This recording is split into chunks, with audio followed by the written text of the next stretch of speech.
Ooh, all right. Are we here? Good night to you guys. Good morning, good afternoon, good evening, whatever is for you. Hope everything's doing well.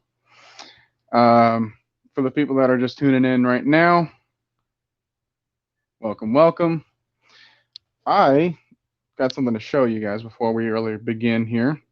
So what I'm holding right here is, I don't know if you can see this itty bitty bottle right there.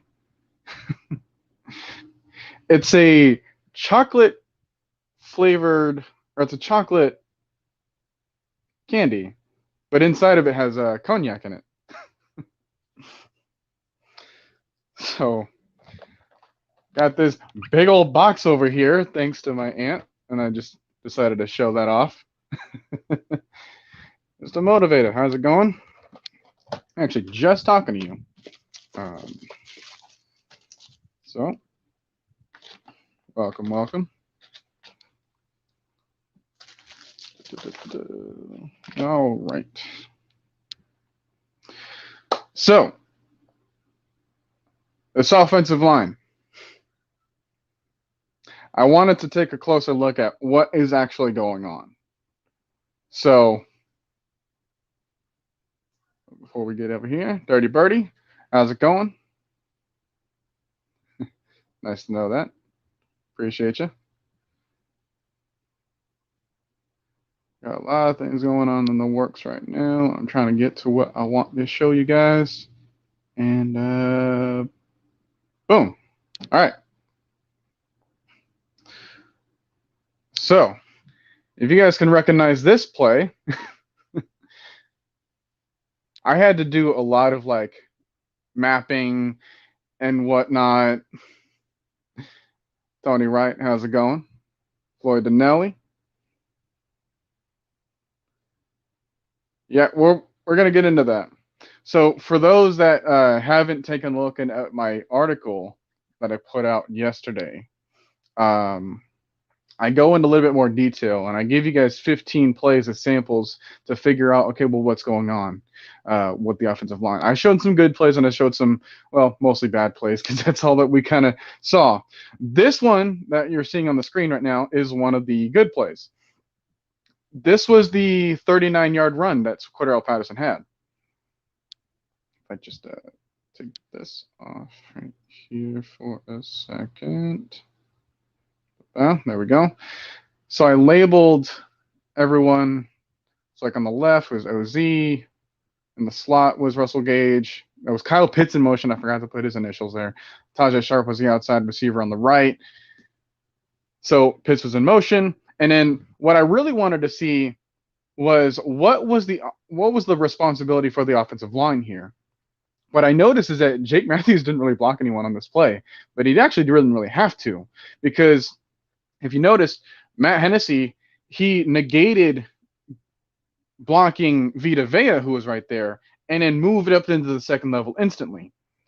From there, he was able to try to block, I think it was Levante David. And then we had Caleb McGarry trying to go up into the second level in order to try to block Devin White. I had OZ going in, pinching who was there. I want to say it was JPP. And then you had some of the guys pulling around. So interesting how this play was able to get set up.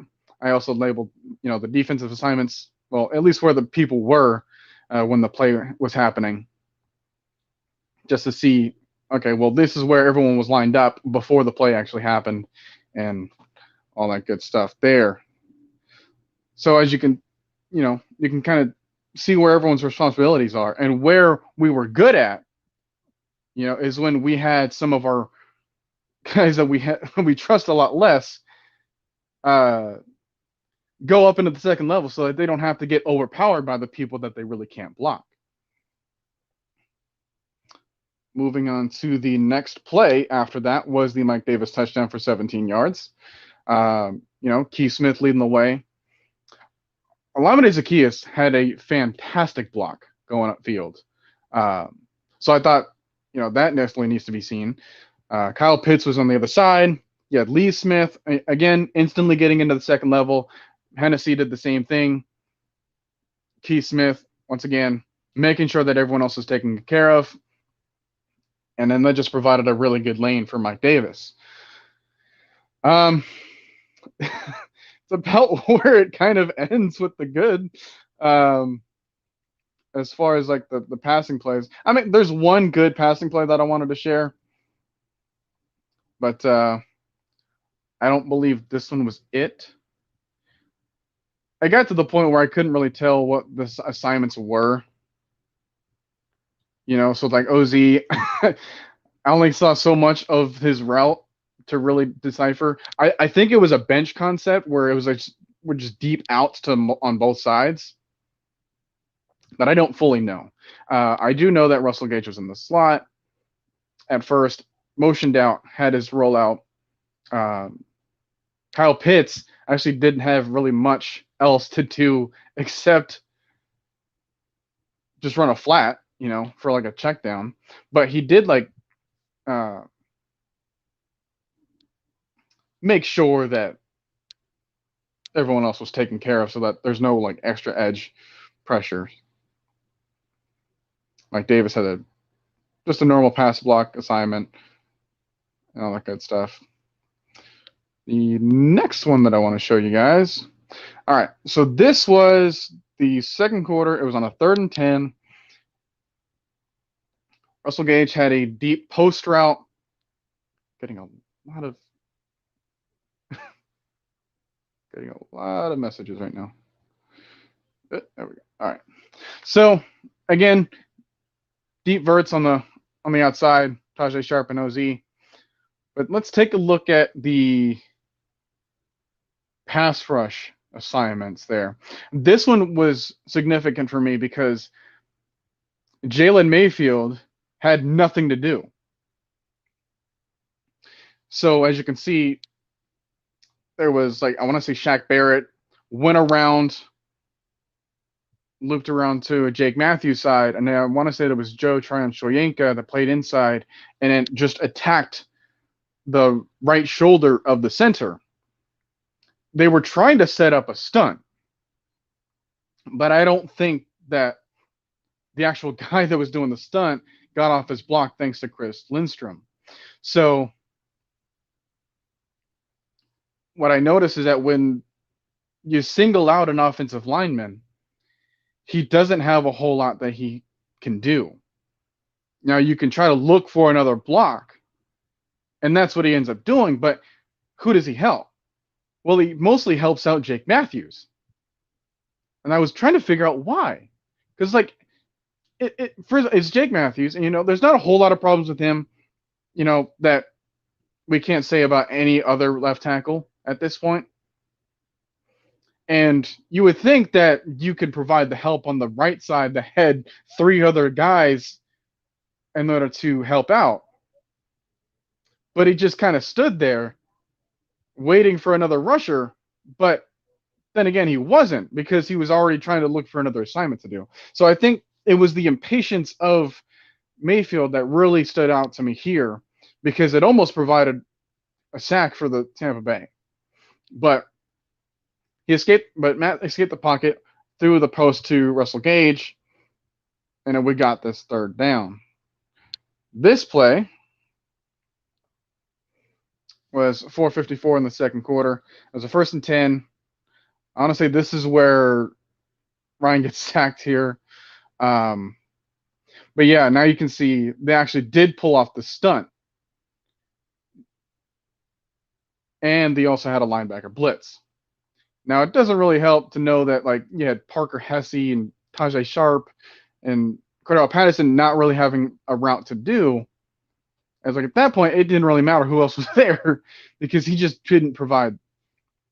They just weren't provided any time. I want to say that was Devin White that blitzed there, and he had a sort of delayed reaction too.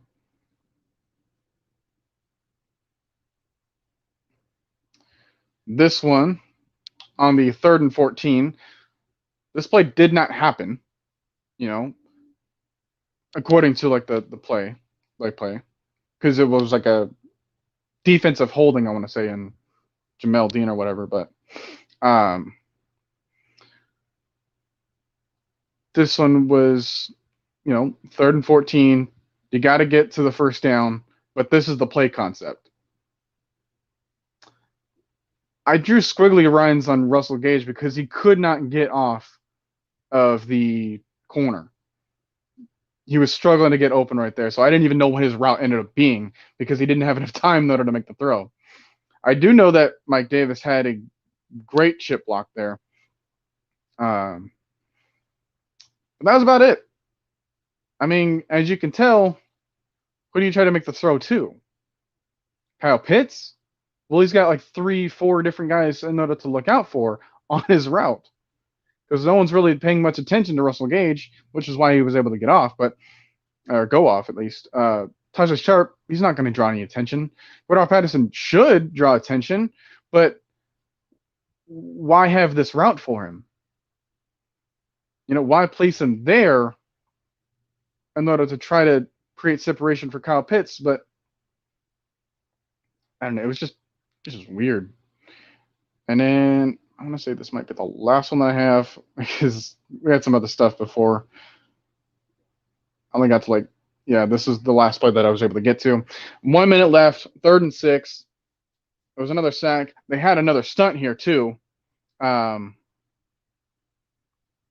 Patterson had like a deep in, like a dig route, but he didn't really run it once he made his cut.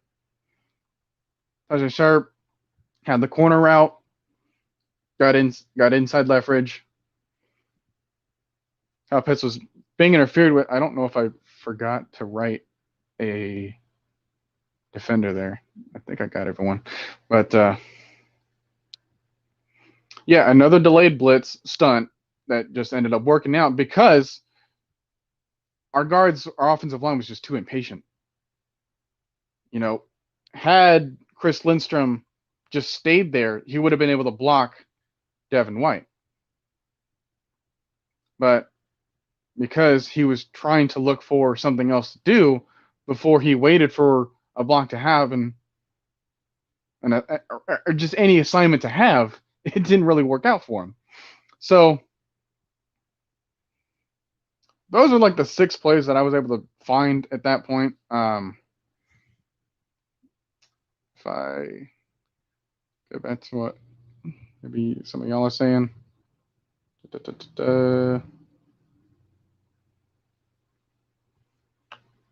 Michael Walker can start, which he should be playing anyways.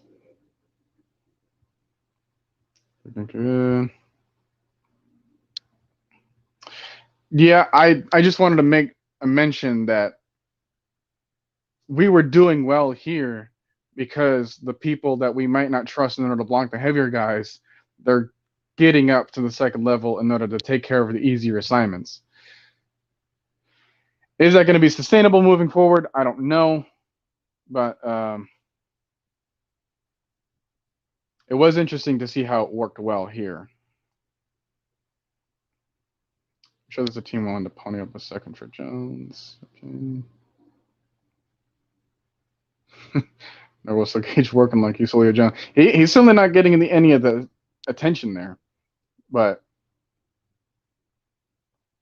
I mean, if he can try if he wants to. He's going to have a lot more games where he becomes an actual threat instead of just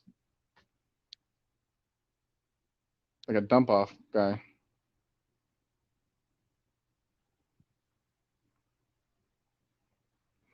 Yeah, I mean, with the creativity of these plays, I don't really know what to think of them. I don't know if one of them didn't work because I remember putting down the first and goal scramble or something. I don't know if I can find it here. Let's see. Did I miss one? No, wow, that was all that showed up.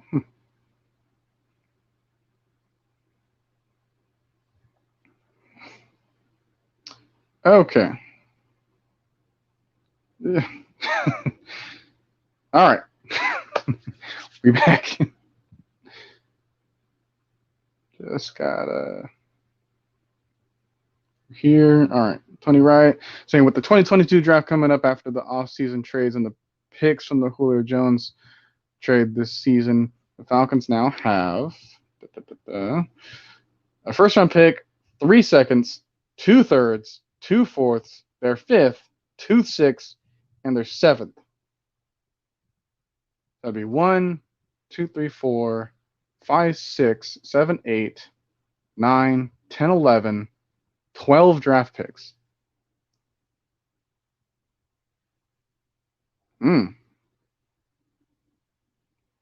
Ooh, that's a hefty price to pay.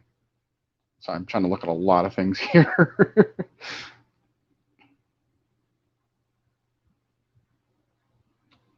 All right. I know that we're expecting to have someone here.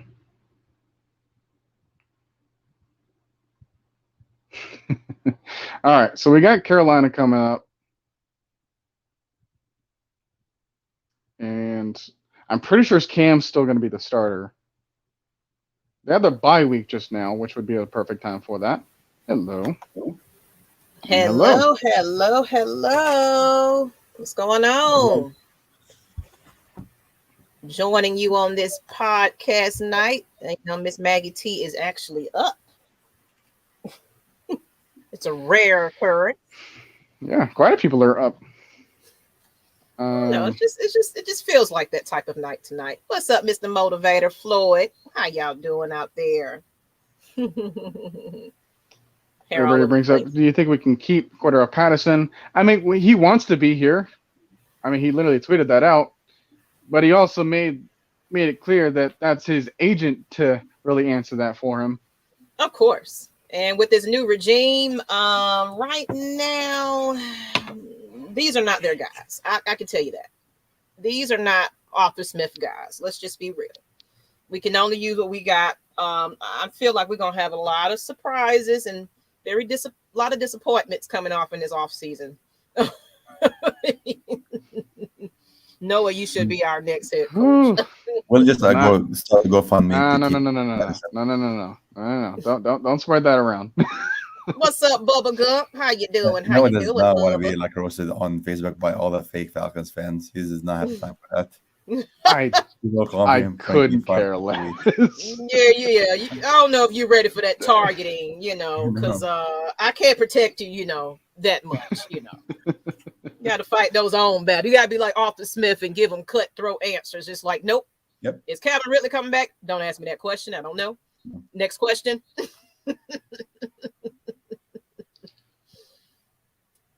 It's yeah, they say they're wide receivers. That's for sure. Yeah. We have. I just heard what you were saying about Russell Gage. I mean, Russell Gage is being a threat to other players. He's like jumping on them, kicking them in the face and stuff. That's the kind of stuff he's being right now, ready to knock people's teeth out, I guess. That's what we really need. Tough, just, players that get in folks' faces and start fights and things like that. We need that aggressiveness. Oh, yeah. I mean, Cordero Patterson definitely has that in him. He's got that attitude where it's like, hey, if he does something good, he's going to flex and let you know about it. And he's going to do it right then and there. And you don't care about no taunting call. And thankfully, taunting call does not care about him either. So, and I had to take that off for a second because it was a little bit on the bottom. I was kind of hiding something. Tony Wright says, with that type of draft capital, with the 12 draft picks that he's got, we can now fill the much-needed positions, being pass rusher, interior defensive line, corner, outside linebacker. We are really, really thin there at that position moving forward. Quarterback, I don't know about that one right there. I mean, sure, you can have like a backup, but even then, just because Josh Rosen and Felipe Franks look the way they get against New England, that doesn't mean that they were really ready in order to be thrown on the field too. So I think if you give them some time to let them know that, hey, you're going to be on the field for a significant amount of time, don't forget that Josh Rosen had like 3 days inside the building and then put up a really good performance against Cleveland in the preseason. So we can't forget about those stints of good that we've seen from them.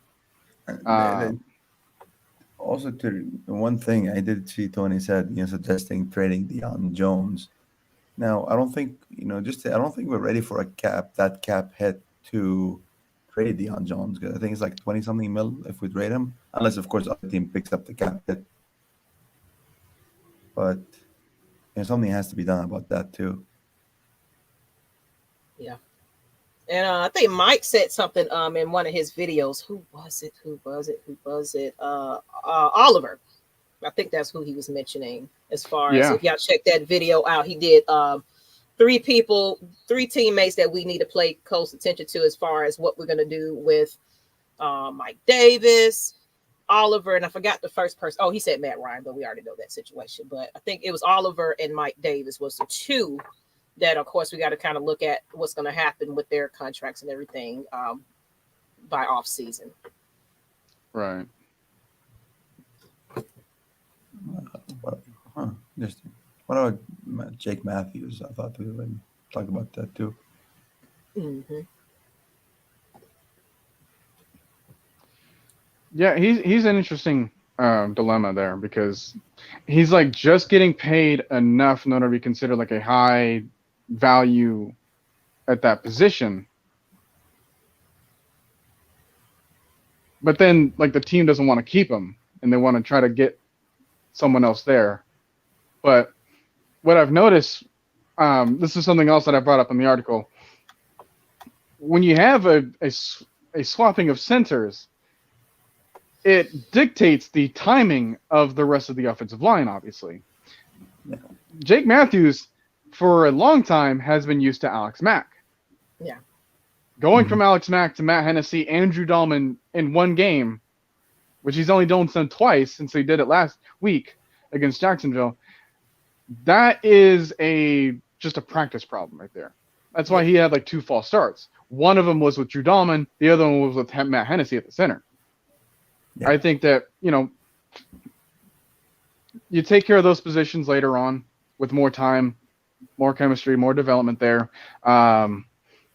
Again, you get rid of the impatience that the offensive line brings, always trying to look for something to do instead of waiting for an assignment to come to them. That'll be huge, because we can also start picking up more stunts and more delayed blitzes instead of being out of position for them. This past game, I didn't really see a whole lot of like pushback. And that's what I was really expecting. I wanted to see, hey, is this person just not strong enough? I didn't really see that much. When I was starting to do the article, I came across like the PFF grading, and that said that, well, like Chris Lindstrom and then Caleb McGarry and then Matt Hennessy had like the 3 best grades. But then Matt Ryan got hit 11 times and sacked 5 times. I'm like, how does that add up? So it made me look back. It was kind of Jake Matthews and Jalen Mayfield that were struggling this game. And speaking of that, not them too, but I don't know if you caught it, because I said you watched the film back. I don't know if it was this game or not, but there's a clip that's going around that Matt Ryan is still like coaching himself, like literally in the middle of a play. It was I can't remember what player it was on the left, but he actually literally had to go over to him because it looked like he was a little lost. Like, where should I be? He had to go over there and whisper him the play. I can't remember what player that was. I don't know if it was this game or not. Yeah, which player was that? Patriots game. It was a Patriots game. I want to say it was Tajay Sharp, but I'm not 100% sure. Okay. Oh, yep. I think it was Marvin Hall, actually. It was Marvin Hall. Because he came back from the practice squad. Yeah. That's why I didn't really have a whole lot of experience there. Yeah. Gotcha. So I saw that. So it's like the way this is like we've been flexing this practice squad back and forth. Yeah, we had the news of Parker Hesse too. There's no way a lot of these players are getting to know this playbook like that. Kind of because like they were just trying to test around with Cordell Patterson on safety. You know what I'm saying?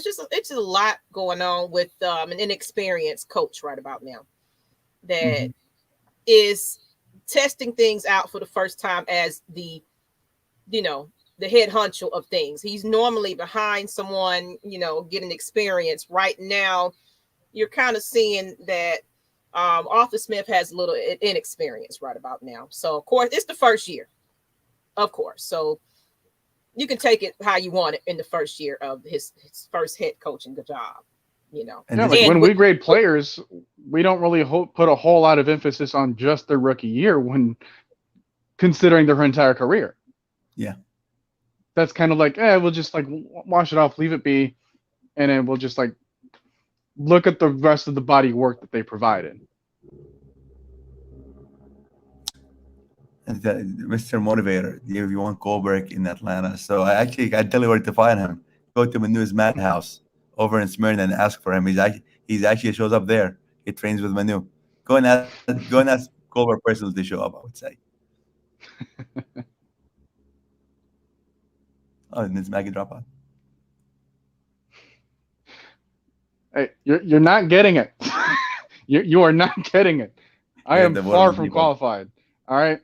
I am one of those people where it's like, hey, I don't want to complain about a matter unless if I have a solution to fix it. So this is why I kind of held back on the offensive line until I really decided, hey, let's I wanted to use this game as a sample size because, well, obviously it didn't really work in our favor.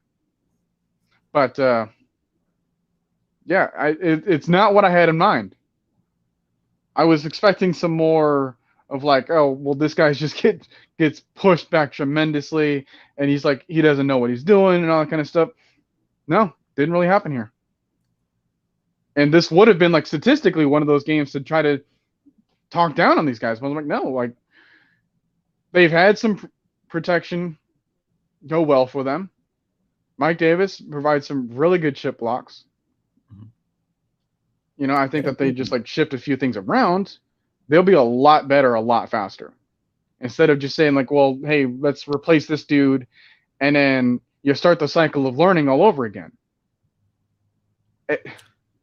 All I can see, if people have not seen the improvements for the Falcons from week 1 to now, week 13, y'all need to get your eyes checked. That's why I would say the Falcons have really drastically improved from when we first started to where they are now.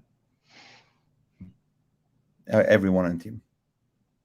Oh yeah. Yes, we still have a lot to fix. Yes, we still need help, but they are doing better, and they're slightly getting better. Yeah, I mean, especially when you think back to like some of the other year ones that we had. 2015 was one of them. We went 8-8 there, and again, that was like statistically Matt Ryan's worst season. We just fell off a cliff after 5-0 start, and what happened next year? They stuck around, just got a few more extra pieces. I couldn't really hear you, Ali. It's Super Bowl. We went to the exactly. Super Bowl. Say it louder for the people in the back. Super Bowl. I'm losing my voice. I lost my voice in the game. I'm trying to get it back. It's all right. But yeah, who'd have thought that we'd have those aspirations that quickly? And if you go back and try to pay attention to what was going on in that 2015 season, yeah, there was still a bit of figuring out to do there, even though we were winning. Yep. We were not a complete team there. Yep. Give them some time. Fix a couple of other things. Because the roster there, like, it wasn't really that much changed from a talent perspective and people on the roster and whatnot. If anything, it was just like, hey, let's stop throwing the ball to Julio every single time, and let's figure out that, hey, we actually have other people to throw to. And then that's when Matt broke the record of having a touchdown pass to 13 different people. Because, hey, we figured out giving it all to one person isn't going to solve our problem of, oh, we're not winning. And that's kind of the lesson that Arthur Smith and Terry Fontenot are kind of learning right now too. It's like, yeah, you got Kyle Pitts, but you got to wait because he ain't that type of route runner. He ain't that type of run blocker yet. Yeah, and it's so until he gets. So go ahead. Go ahead. I didn't know you were saying until he gets what. Okay, I mean, until he gets that rhythm going, that's when he'll really start to be dangerous. But the other thing to help him out there with is the other talent around him. You know, hey, provide extra eyes to be focused on other people for the defense. No, 100% agree with you on it.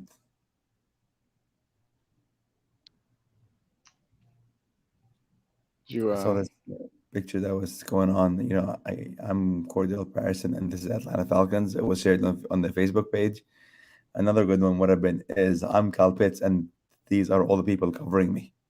Because every time when I went to the game, I could at least count 45 people all just surrounding Kyle Pitts, and people were like, "Why isn't Kyle Pitts getting the ball?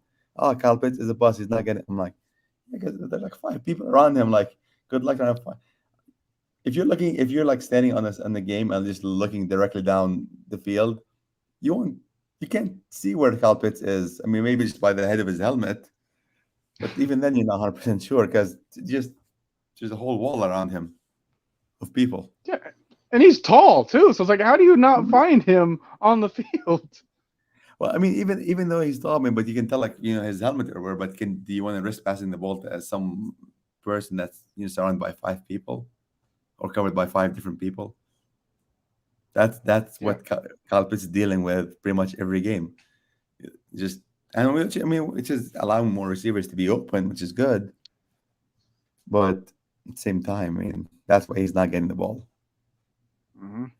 Even and you guys can say whatever you want about this type of comparison, but Calvin Johnson, his rookie year, wasn't really productive. I know he had the back injury, but he wasn't getting treated like that. Yeah. Because they had, I want to say at the time, Roy Williams in order to compensate for helping Calvin out. Calvin was like a slot guy when he started. And then moved on, got used to all the attention, and then did everything he could around it. I know this is also kind of a weird comparison, but I know a couple of friends that when we play like basketball or whatever, one particular person, he had more experience with dealing on a 2-on-1 than 1-on-1. And I was like, how does that work? You have an extra person to defend you. But I was like, okay, well, I see it because you see it all the time. That's how we are able to adjust.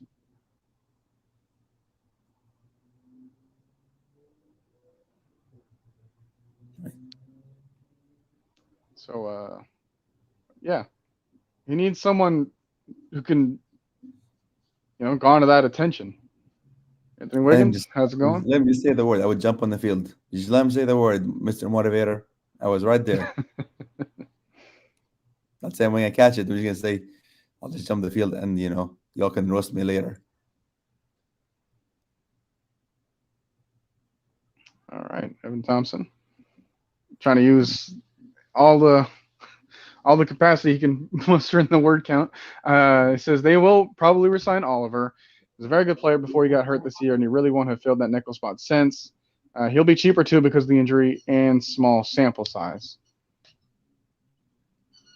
Let's hope for it because we definitely need that. But yeah, there we go. Jamal says, "Don't at me, Falcons fans." All right, so we won't. Dirty Birdie says Oliver has our secondary almost fed. Is Jamal an Aints fan? Yeah. Get your dairy ass dollar store ass out of here. It's not an Aints fan place. Asia Green ain't here to protect you now. Y'all don't know Saints. The Aints ain't gonna do shit. That's funny. With who on offense? Who? You think Taysom Hill and his 4 interceptions a game is gonna scare us?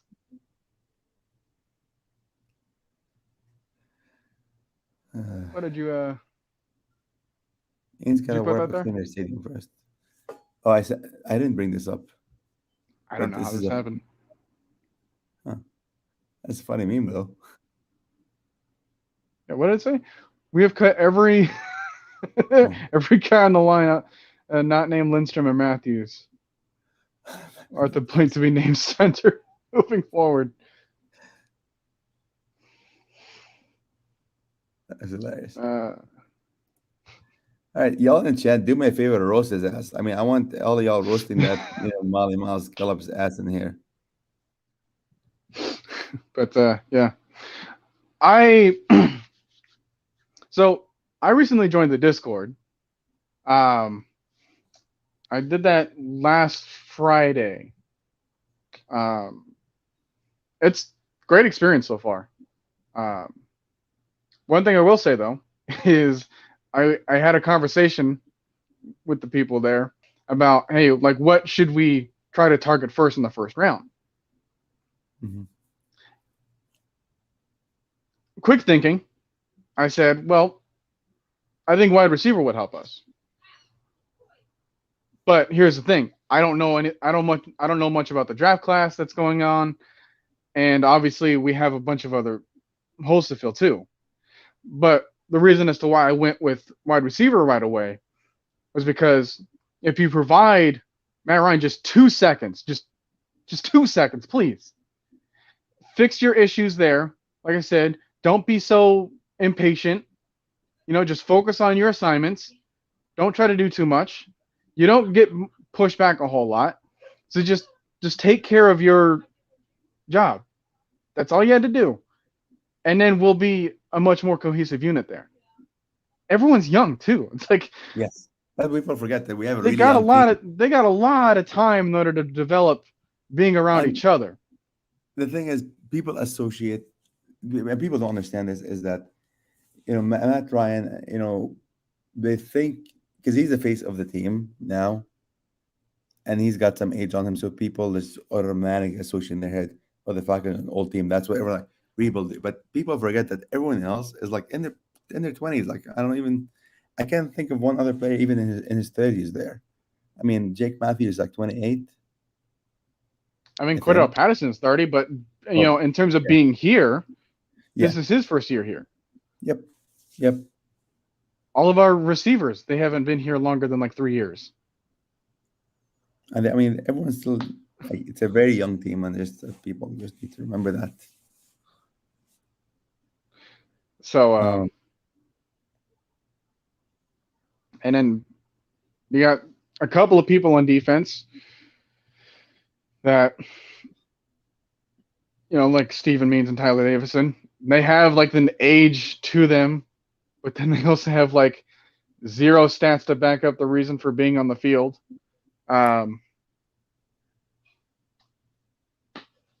No one else outside of us talks about that though. I mean, Stephen Means, I know he gets a lot of hate as well. But I see him. He can be a reason for setting up a sack, if that makes sense. Like he builds a block, he pushes the young player for like Jarrett to comes in and get a sack, and this because he's not getting the sack himself, does not mean he's not contributing. And that's what sometimes people forget to see. Yeah, like it's not the same that he doesn't have an assignment. It's just, what would you rather have? Would you rather have a guy that sets up someone else in order to get the rush, or just have all 4 guys that know how to just rush on themselves? No, of course. I agree with you on. I'm just saying, like, he's the best we can afford right now. He does not deserve all that. I mean, and like at the end of the day, the guy is a human. Is he's better than nothing. Well, we'll see how it goes about that. What I'm trying to say is that he's trying to contribute. He's not just standing there. He's trying to do something. Because people are like, man, his bum ass, we're better off without his bum ass. I'm like, come on, guys. I mean, you know. But yeah, I mean, another thing to mention. Hey, like if you get instill fear on the defensive line for us, instead of just having people that well, yeah, you guys can do your assignments and all that kind of stuff. That's one thing, but then building that foundation creates, hey, let's have this fear instilled in us because we're all doing our job, and our job is to get after the quarterback, and we don't really need to help ourselves.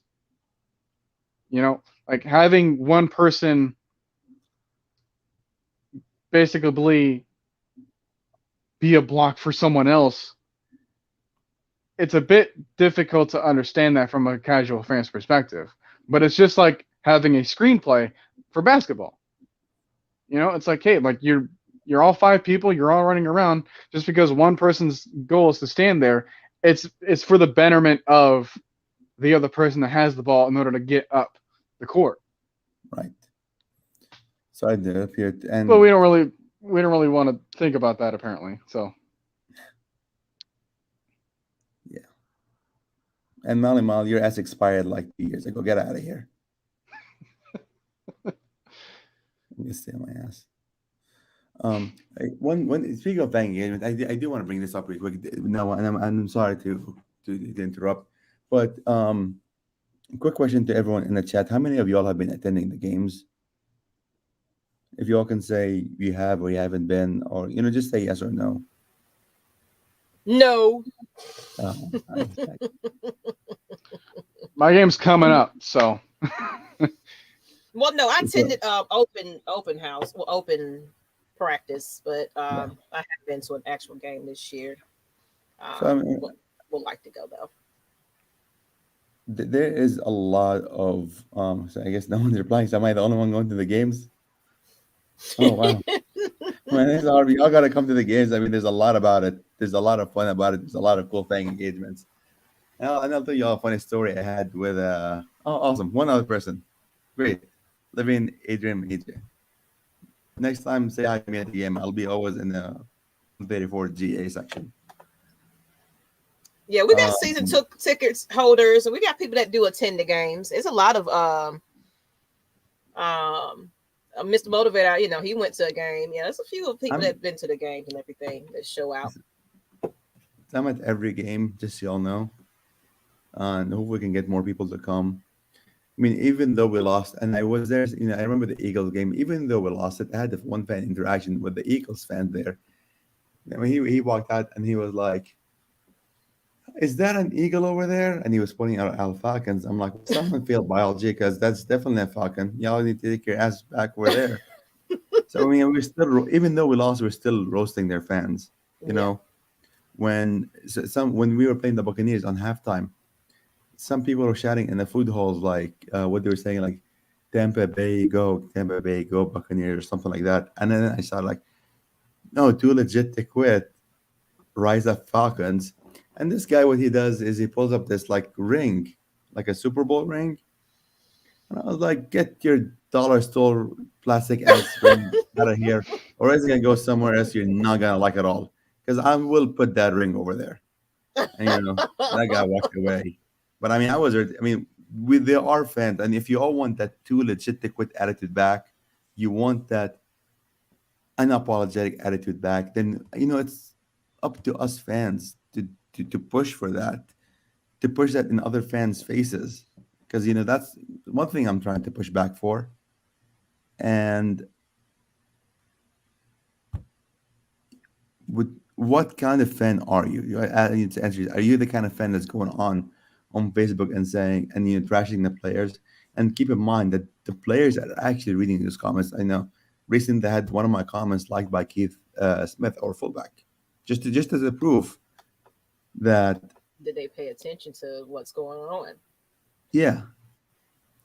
So they are reading those comments. What have you all posted? So what are you kind of players that cheer on the players? Are you the kind of fans that show up to the games? Or are you the kind of fan just want to hate on the Falcons and just say you're a Falcons fan? Well, I'm going to add to that. a lot of people, they think of Atlanta as a lot of people are moving here to Atlanta. Yeah. Because of, this quote unquote opportunities and all that, or, for some reason everybody want to move to Atlanta because it's the new Hollywood or whatever, because the movies, things that's going on here. But kind of look at the Braves franchise right about now. Now, of course, Atlanta Braves has a big following. Yes, because of Turner, there you go. Turner South, Ted Turner. He created the atmosphere of Atlanta Braves fan, but locally, they wasn't filling to capacity at some point either. But then of course everybody got on board once, of course, See, one thing about the Atlanta fan base, kind of anywhere, Braves, Hawks, anywhere, they want a winning culture. That's the only thing that's going to bring them out of their seats. That's the only thing that's going to make them spend money is winning. Because every time I ask somebody, so why are you not supporting the team? Or they're not winning. We need a Super Bowl. We need excitement. But like you said previous, it takes more than just winning to get energy. You got to make the players want to be there to, play. Yes, you got to give them the energy. We need the electricity of the fans just in here where the opponents can't even hear themselves think because we're so loud and having a good time. And, oh man, boo you and boo. Because it's like, especially those rivalry games, that should be like you need to cover your ears type of situation in those rivalry games, because those games matter when it comes down to the tiebreakers and everything, when it comes to the end portion where everybody's trying to get into the playoffs and everything else. So instead of doing one section as, okay, this is the pop section, because like the Hawks got like a 6-man section. Yeah. Okay, that section is the only section that's like cheering and going crazy and loud. If you're going to do that, don't just section off one spot. Make it where, you invite it for other fans to be in all portions of that stadium, kind of like, because the thing about it is the seating situations compared to the Atlanta United, it's the ticket sales as well. It's about that. It's like a lot of people saying we can't afford it. It's just too much for us. So it has to be where I feel like they got to do a little bit more fan appreciation sections throughout the stadium where people can afford to get into those areas and cheer or give away tickets or something. Something needs to be in place with the entertainment. Like, I wish I was a part of that crew. Yeah, man, we'll have all kinds of people performing, and we'll have all kinds of entertainment going to get them excited just to even show up to be at the game, regardless of who's on the field at that point. Go ahead. Just a quick point you said. So in regards, I know the ticket seats can be expensive, and it's really because people are buying them and then are reselling those tickets, exactly. and so on. So when people do that, if you're worried about the price, wait till the last second to purchase your ticket. Usually tickets are cheapest then, because those people who are reselling tickets, they just want to sell it right now. They just want some money back. I mean, it could be someone it could be some Cowboy fan that has some money, or it could be one of those Aints fan like over here. Just want to ring it for the players, so they buy those tickets and they sell them for a higher price. Wait till the last second, buy your tickets the day off. The difference in those tickets is usually over $100. I'm telling you all that from now, so you all can know that. And then, a lot of people don't know that. So it's like, educating the fan about how to purchase. Because when they did this new stadium makeup, especially the design of the stadium too, it's a little different than the Georgia Dome, in my opinion. It just doesn't give that Georgia Dome feel that we used to have in the Georgia Dome. It's just something to me is missing in the atmosphere of hominess. Thank you. It's not that. I wonder if, because remember the time that they had to make the switch. The last game played in the Georgia Dome was that 2016 AFC Championship game. Where's the Packers? Everything after that, there was a massive cleansing because people just did not want to root for the Falcons anymore because of what happened after that. Yeah. I think that could be the reason as to why, Mercedes-Benz Stadium just doesn't hit as well as it did back then, because a lot of people were there to see that, and then a lot of people were there to see the end result of our season. And then Didn't think about the that. following year, we still went to the playoffs, but then we had one more loss, and then there was another cleansing. Mm-hmm. And then 2018 happened. We really couldn't do much because of all the injuries that was there. Mm-hmm. Yeah. And then another cleansing happened. I think those 3 years, it took a lot of fans' attention away from Atlanta. I think a significant amount of people just stopped watching them because of the results and whatever they consider like the heartbreak of the team at that moment. I think that could be a factor there, because if that doesn't happen at that moment, mm-hmm. Maybe there's even more energy that's there because of how awesome the stadium looks. Didn't the Broncos lose that 2015 Super Bowl by 43-8? 2013, yeah. 2013, yeah. They lost but their fans still came. With regards to everything, fans came back and kept supporting them and supporting them. And what happened in the following year? The Broncos came back and won. Yeah, 2015 there. Yeah, sorry. In 2 years after, they came back and won. That is the year after. And I want to get into what Michael Walker said. That's pretty much I had to think about that. Yeah, it's a little too fan friendly, where it's just so much going on, where everybody's over here eating or walking around. Because it's a beautiful stadium. I definitely can say that it's beautiful, but you spend more time sightseeing, especially if it's your first time. It's like, let me go check out the stadium. Let me go see what my friends over here doing versus sitting down and watching the game. Nothing's wrong with that, but yeah, they made it so where it was just like a there's too many distractions in the stadium. Too many distractions in the stadium, exactly. Right. With that Mercedes car that they put out there for people to check out too, and they were just trying to compete because, of course, it was to the point where it was like, well, we're not going to get any more Super Bowls at the Dome, so it's like, well, we got to catch up with all these other new stadiums going out there being built up, so we had to, I guess, upgrade, which is kind of weird because the Saints don't ever upgrade. But anyway, but for some reason, Arthur Blank was like, well, we need to be a little bit more attractive so we can get more Super Bowls and more revenue. But honestly, he didn't do it for the Atlanta Falcons. He did it for Atlanta United. I mean, Gotcha. that's just my honest opinion. It definitely was designed for Atlanta United more than the Atlanta Falcons. But it was like, okay, well, Atlanta Falcons, Atlanta United. All right, what are we going to do? It's just it's an Atlanta building. It's an Atlanta it's building. a great stadium. Yeah, you're right. It does not have that feeling that the Dome had. Yeah. Because I think that I've never been to the Georgia Dome, but from the differences there, it's like it seems that it was more built for the Falcons instead of just Atlanta. Mm-hmm. Yeah, the Georgia Dome was more like Fight Club. It's like that was the best way I can describe it. It's dirty as shit. It was like, but it had that fight spirit in it somehow. I get it's what like you're it's saying. like that Fight Club basement. That's the best way I can describe it, honestly. I mean, to me, I feel like if anybody's familiar with like the convention centers in Atlanta, like the Georgia Convention Center in College Park that I think the Skyhawks play in now, and I think Atlanta Dream, and to me it's a over designed, like the comment up here says over designed. It's a convention center. I'm really sorry, but that's how I treat the stadium. It's kind of like everybody's gonna play. All kinds of things going to be happening in the Mercedes-Benz Stadium versus this is just the Falcons.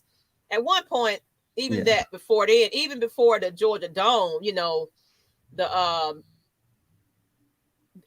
it was the Braves and the Falcons playing in the old stadium as well, it still had a sportsy feel though. You get what I'm saying? Yeah. It's just like this one just don't quite fit me as, Right. oh man, it's just a lot of sports going on in here. To me, that's just my opinion. I just really got to respond to this person. Molly, y'all got to worry about pressure washing that dirty ass stadium. No one wants that stadium. If they give that stadium for free, no one's going to take it. That's one horrible stadium you'll have in for the Aints. So There's a reason why Mercedes-Benz chose us instead of you. Exactly. Like, you know. I know we the new shiny car. They the the bus down. But I think I'm starting to know something here, because when you make the transition from the Georgia Dome, you know, back when it was brand new, I want to say what, like 92 or something? Let's see. We're going to find out for you. When do you guys remember? I have to go back and look. I forgot when exactly it was. I wasn't Like born in 92 or 92. when 93? this, because it was like what, I can't remember, because it wasn't even, it really wasn't that old. I wish I would know it was. 92. I can't remember. It was 92. Okay. Yeah. Okay. Okay, so the 91 season is the season that we all want to talk about now because it's the 30-year anniversary. Mm-hmm. How long were we there at that stadium? Which one? Sorry. The one before the Georgia Dome. You know, the Braves and the Falcons played in, where they pretty much, it was like, you know, it was baseball field, it was football field. It was baseball field, it was football field. I mean, if we were there, like, since our beginning, that might bring us to a whole new realization. Yeah. If it is the same year, I don't know if I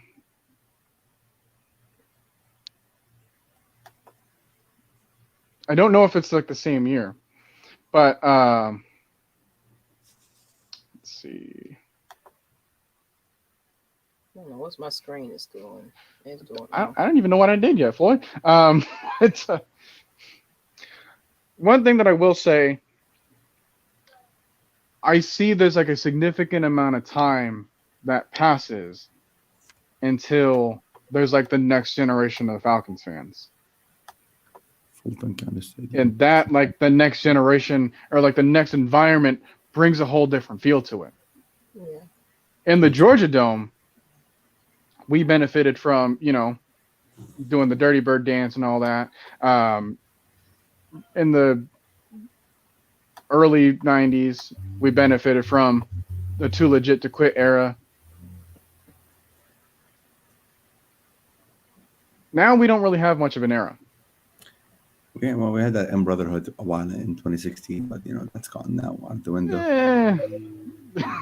Well, I mean, like, one thing, it was, despite what product was on the field as far as the Atlanta Falcons, we had a lot more celebrity influence during those years too. So that's a lot of contributing factor, because you got to look at it. The 90s, the 80s, just around that time, as far as music and entertainment, it was fun. It was a fun time. So it's like, the artists were relatable. Everything was just, even the Leatherman jackets, even the gear looked better. You know, everybody was saying excited. We gotta embrace the suck era now.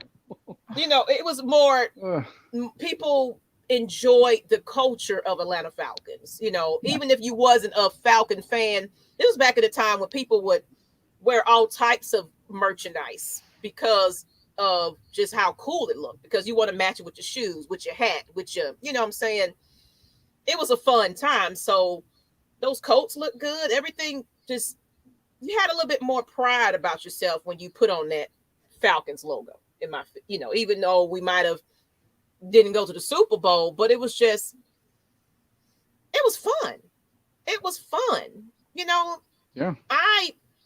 As a child, I was highly entertained just watching these players, you know, Deion Sanders on the field doing his thing. And, you know, it was just like, and they looked happy doing it, you know, as far as the coaching and everything else. Everybody was just They're all having It was fun. just the place to be. It was. You know, and then when Mike Vick came in, you know, even before Mike Vick, Jamal Anderson, Chuck Smith, all that era right there, that was fun. You know, I know they talk about the 91 team and beyond. It's like they need to go ahead and go do history from that point on up. Yeah. Or go backwards. Because I don't know if y'all, I got to find this channel, but they went back from the beginning of the Atlanta Falcons franchise from day one all up to 2020, I believe. I think they stopped at. Was that I'll find Secret Base? Secret Base. I don't know if everybody follows Secret Base, but if you watch that, man, you talking about history and throwback. Go check it out. At the era where we beat the Aints 62-7. Okay, so they talked about. I think that was 1973. Yeah, I like because every time an Aints fan says 28-3, I just tell them, well, 62-7, 62-7. Yeah, I mean, if you don't forget about what happened a couple of years ago, why would we limit our memory for what we can pull from you? Exactly.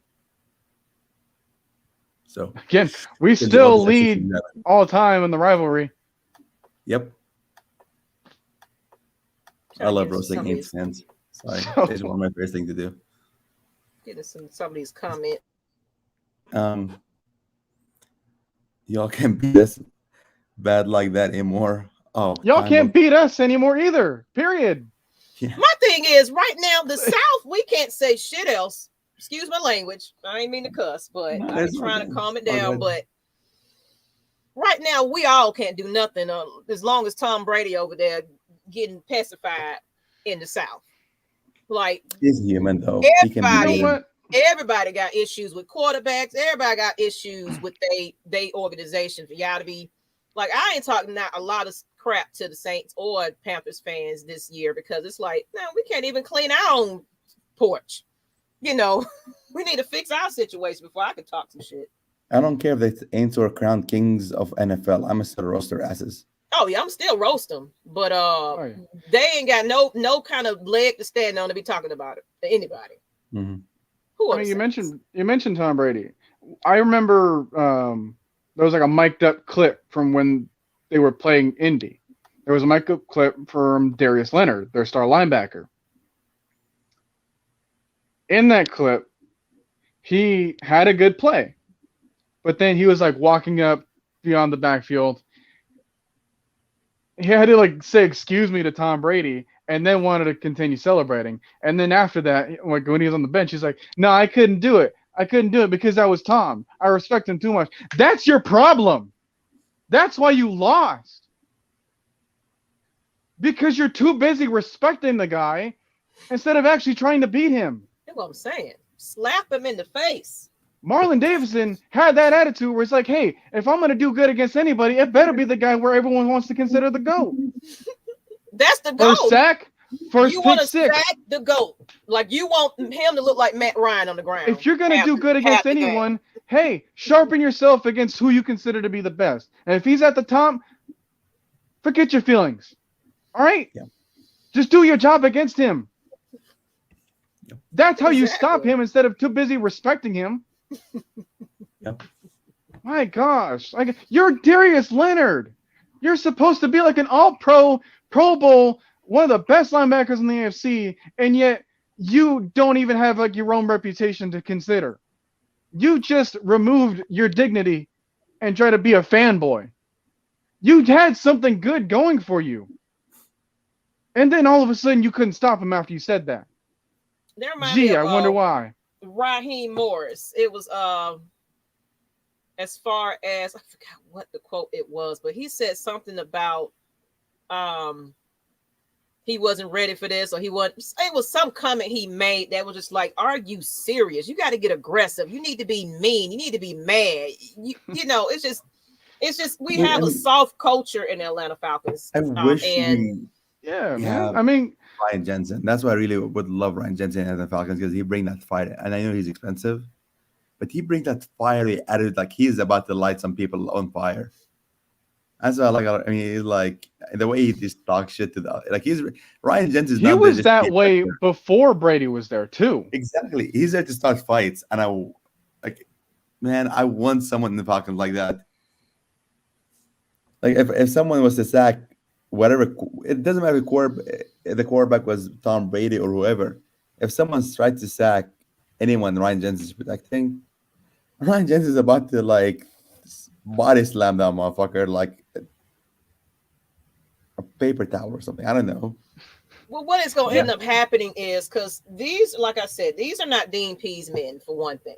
So give it, Ryan is if defensive. of course, if he don't retire, give it a few years. I guarantee you, every last person on that defense gonna be gone from the old regime. Trust and believe that they're gonna be gone.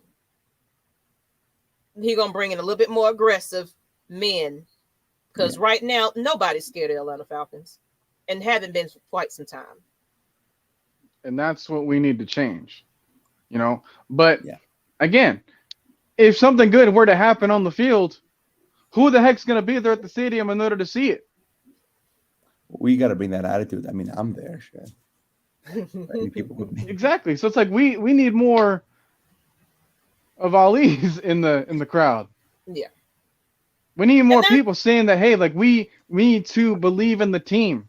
And that's what we're going to work on in Atlanta Falcons Nation. Like we were just kind of talking backstage, like we're getting ready to, like how everybody was hoping that we was going to have that November Saints meet and greet, but definitely at the role of the top of the year and whatever happens with the playoff situation and even off season, you know, I want to get the fans together where we just get out in the city, go to the games together. We tailgate, even if you can't even afford to go in, come eat and have a good time. Because of course, I used to do this all the time, so it's like I got connections with a lot of people.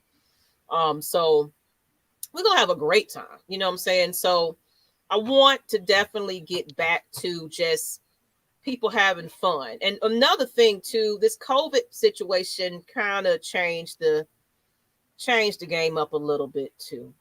You know, we're starting to kind of be lenient, you know, come out of our shells a little bit, but that also had a lot to do with fan participation as well, as far as even though they say, oh, you can come on, you can do it.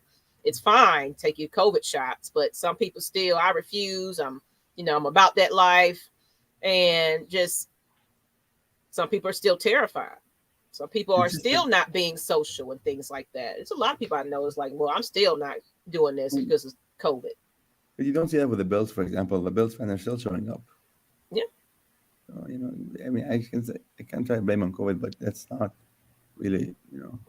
But yeah, and once, like I said, it's a transplant city anyway. So not everybody is from Atlanta and born and raised in Atlanta or Falcons fans, to be real. Or we have Atlanta natives that are not even Falcons fans. You know, there are other, like every time I used to go to the game, maybe Atlanta natives, they'd be, oh, I'm a Steelers fan, I'm this and that. So Atlanta traders. It's a lot of transplant people that are here just because they want a better life or whatever's happening in their situation. So sure. But if you've seen the outcome of what the Braves had, and you've seen how it was filling up for the Atlanta Hawks when they was running into the championship, they're here.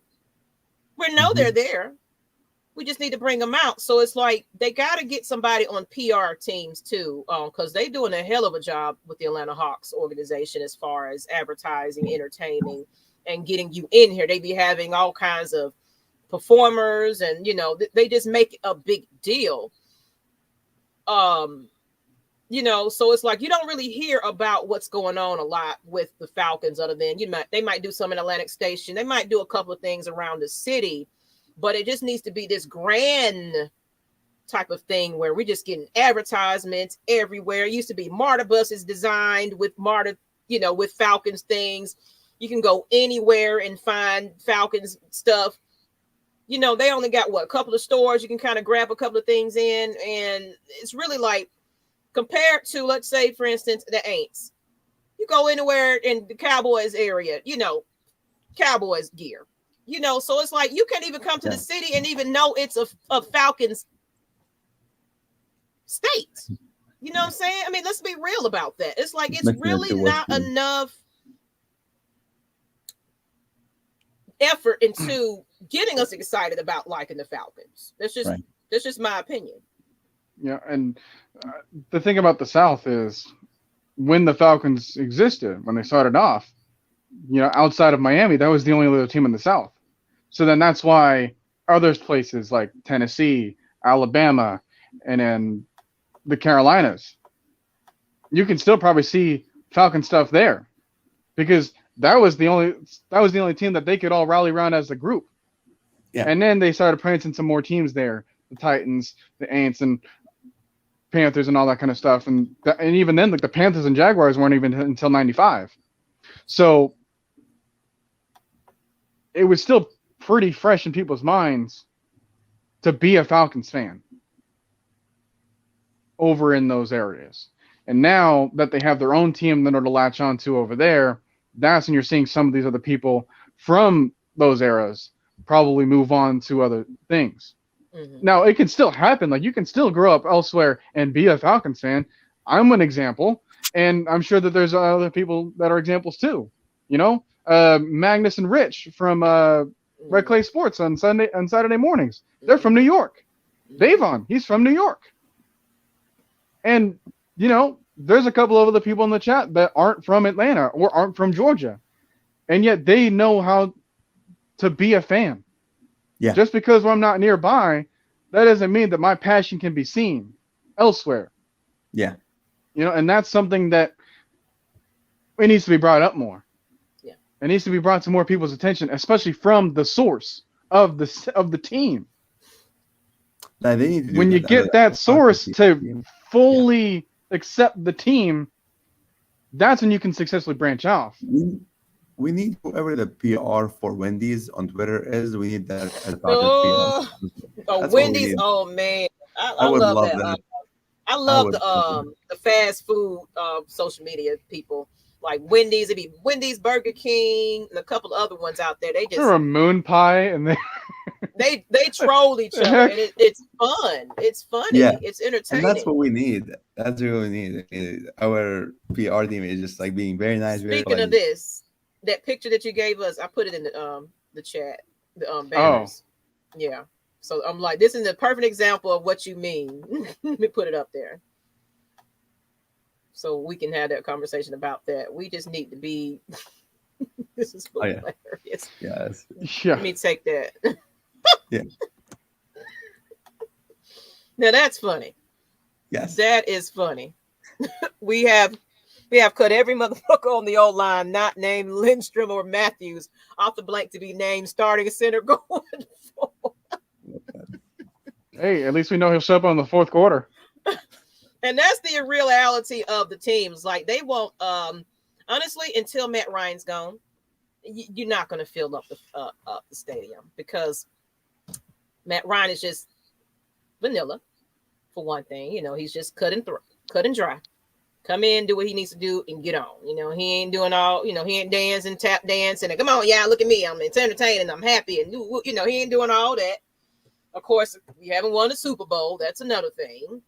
You know what I'm saying? So until those two things happen, till Matt Ryan just start, dancing or doing something funny, or, I don't know, rapping. I don't know what Matt Ryan got to do to make himself entertaining to people, dance and, do some kind of whatever.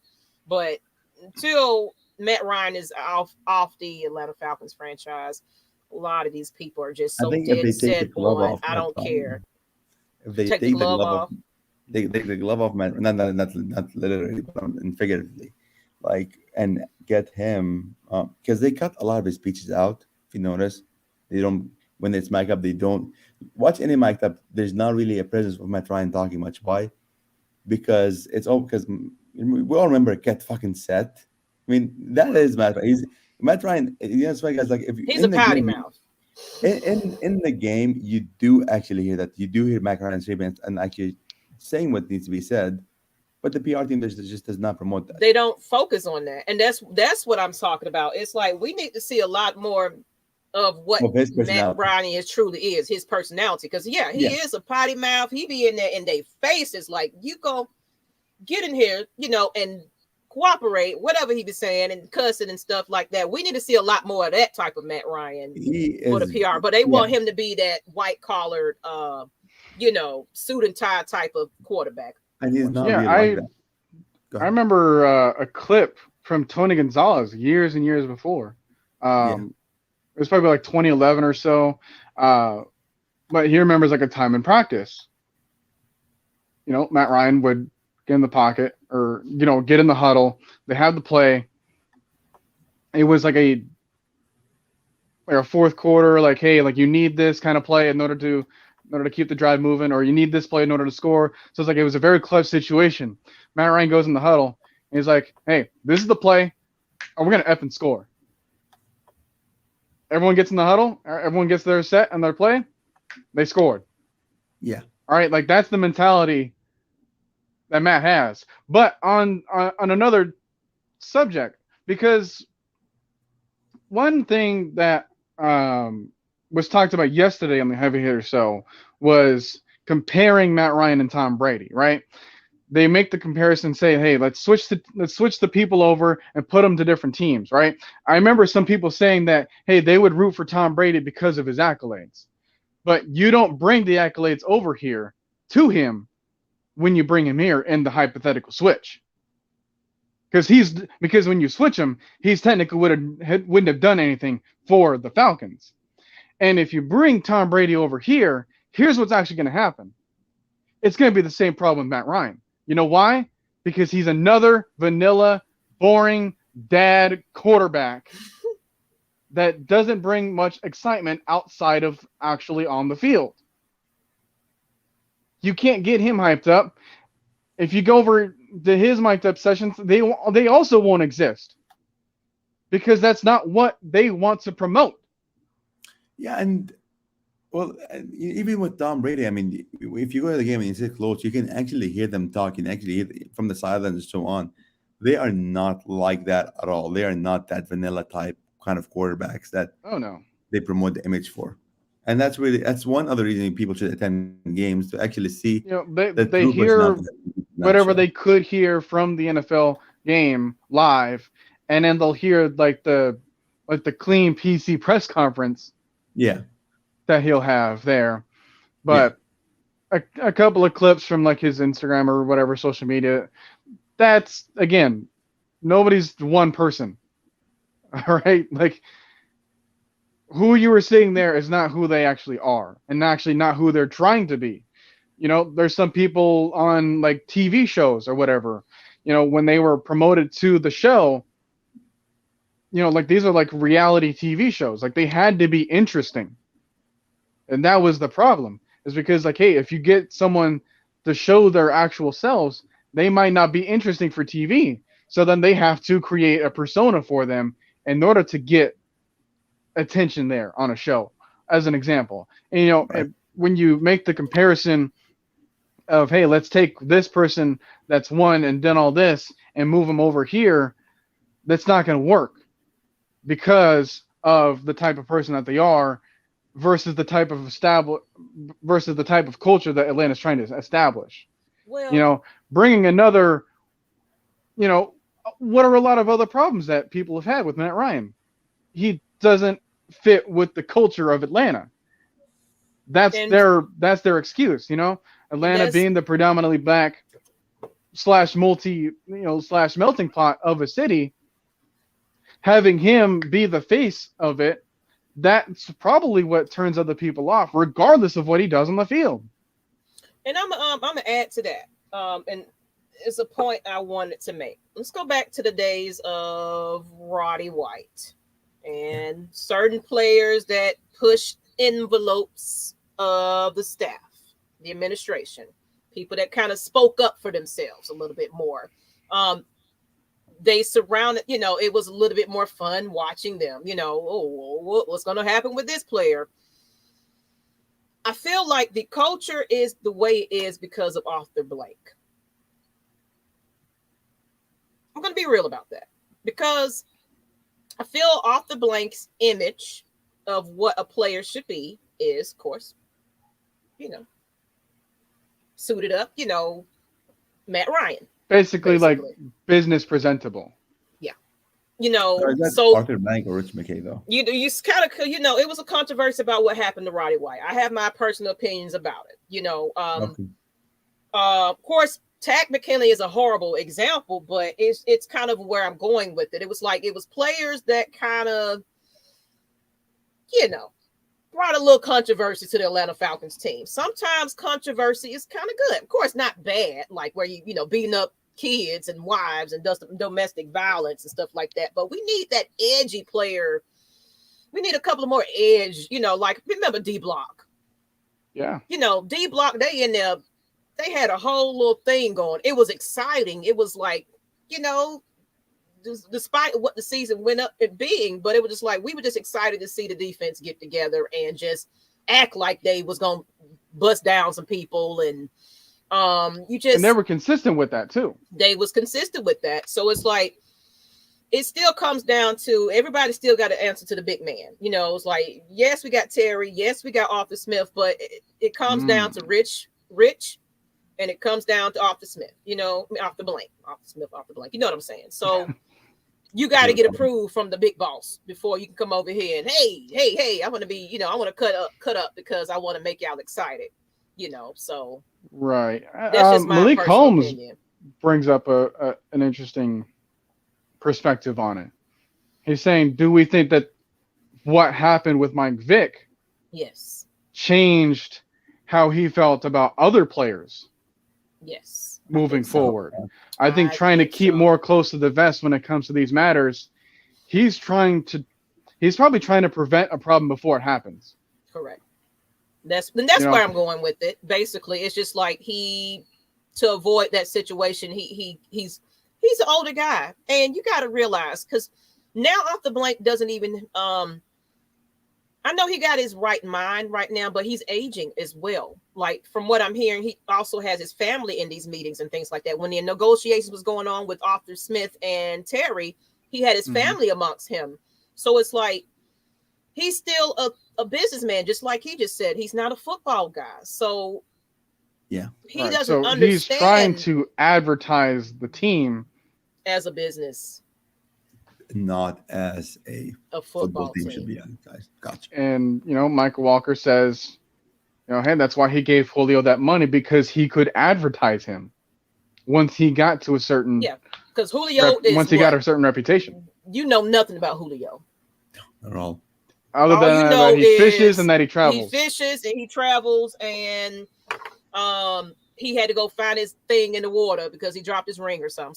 Just little little baby stuff. I remember what I'm saying? Like you don't know who he's dating. You don't know anything about Julio Jones. And that's the type of player he probably targets. Like, are you gonna be quiet? Yeah. Okay. Come on. But even though the name was not and then the second he actually started to say something. That's what I'm saying. You get what I'm saying now. Do you get what I'm saying? Okay, look at Takk McKinley. Even though he fucked himself up anyway. But he did it on his own anyway. But he was that player that just kind of had that mouthpiece, and it was like, "Oh, you up out of here ASAP." Still mad that we took him over. I think it messed him up more because he didn't have the on-field production to back up anything that he might have said. It's like you can't talk all that stuff and not produce. At least Roddy White and a couple of players, they performed. Yeah, you can't have that big mouth, and so like I said, he messed his own self up. But it would if it went the way if his mouth matched his performance, that would have been exciting. That would have been fun. Like he came on, he got drafted, he put a tag on himself because he kind of just put a whole little thing on himself because he was like, I'm going to come here and knock people down. Okay. All right, please do. Yeah. Allen Davidson tried to do the same thing. Yeah. Oh, I'm going to come knock down quarterbacks. Don't set yourself up for failure, sir. You coming from the college team, it's a whole different ball game in the NFL. So first, sir, get your feet wet before you make those nice little predictions and things like that about yourself.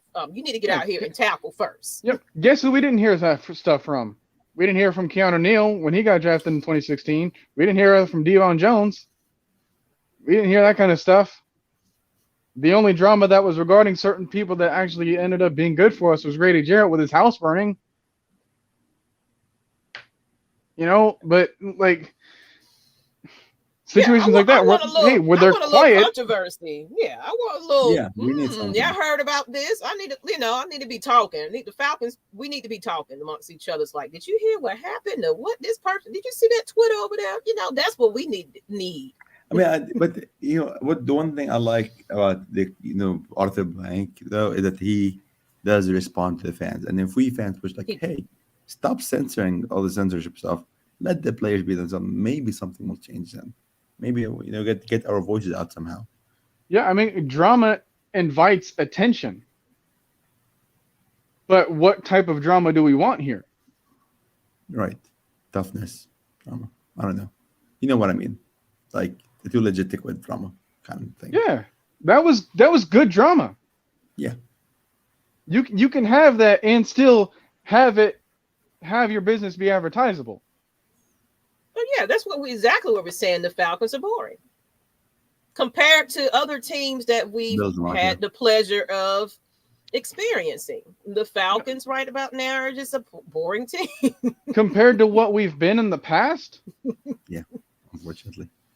Yeah, I'm sorry. This is not the year in order to introduce a new Falcons fan to. Yeah, it's not. So. With that being said, we still have to keep ourselves intact to make sure, hey, if this isn't going to be the year where we draw more attention, be like, hey, look at us, then we might have to do some sifting through ourselves of who's actually here, who's actually with us. And Malik said, what would have happened if Julio did not answer that phone call? I mean, honestly, Julio was done and ready to go, regardless if it was broadcast live on air or not. Julio, just kind of like Ridley. I would feel if anything, I don't know what it would have done with like the draft picks that we would have had for confrontation. That's the only thing that might have changed. If the other team never knew how much he wanted out, and how much of a guarantee or how much of leverage was on his side. They probably wouldn't have given him like a second, fourth, and sixth or whatever that we ended up getting. It probably could have been like 2 first rounds. Yeah, I agree. It might have been a different outcome if it wasn't out there. I definitely agree, because I feel like when the pitch was created for Arthur Smith to be attracted to this organization, I felt like it was a duo. Matt Ryan, Julio Jones, he coming over here to be with them, because he already said he was attracted to Matt Ryan. But of course, he couldn't say much on Julio Jones because he wasn't on his field. He was like, well, he's not here to practice, so I can't speak on his behalf. But I felt like those were the two that was probably, hey, you want to be a coach? Yeah. We got Julio Jones and Matt Ryan. Hell yeah. Let's go. Yeah. Let's come on. Julio Jones. Man. Okay. Which is why, you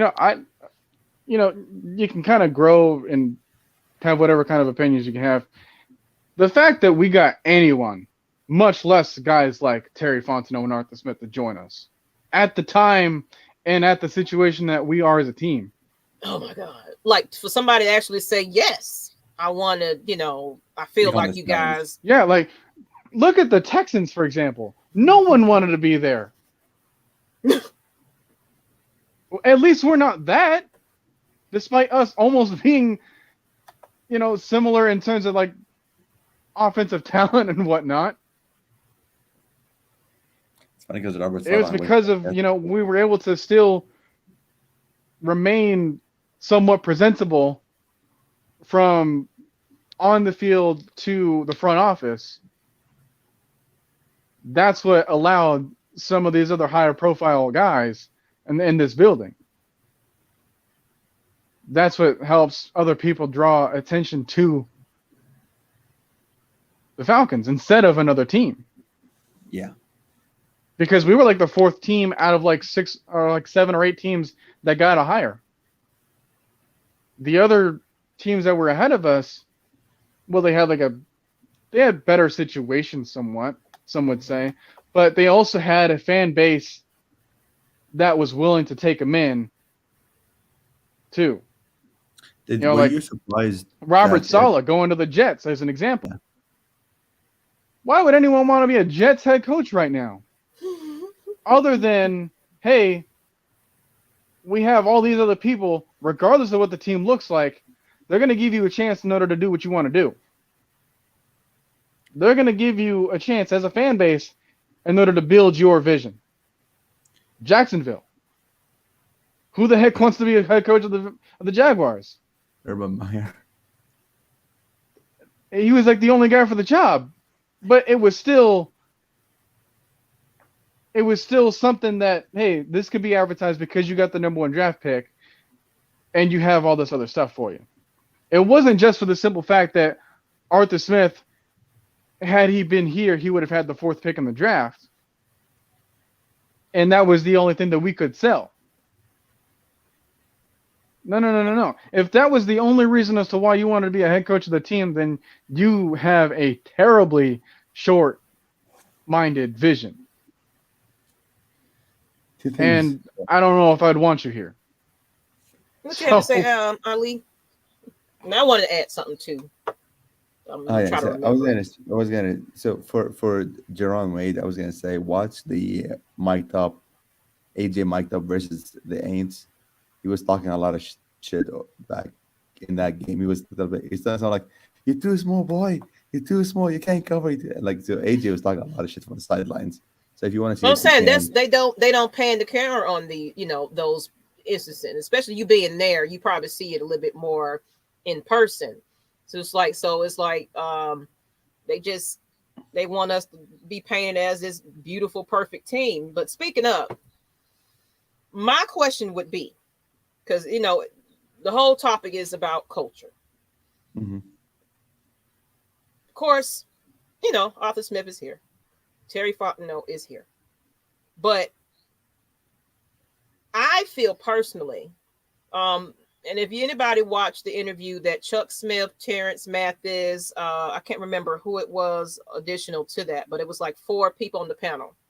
And they were talking about, it was about college football though, but it was like more of, I think it was in college football incorporating into NFL as far as black coach. Well, not really black coaches. Well, it was about black coaches, but it was more of they're not giving, like the likes of Chuck Smith and a lot of these former players chances as far as, head coaching jobs. My question would be, because we want that old too legit to quit, entertainment. Why haven't the Falcons organization considered somebody that might have been in that fun era to come in and, a little bit, bring that back? Like, well, I was here when all of this was going on. So I'm familiar with the Atlanta Falcons team. I played for them. So I know how to bring that energy back.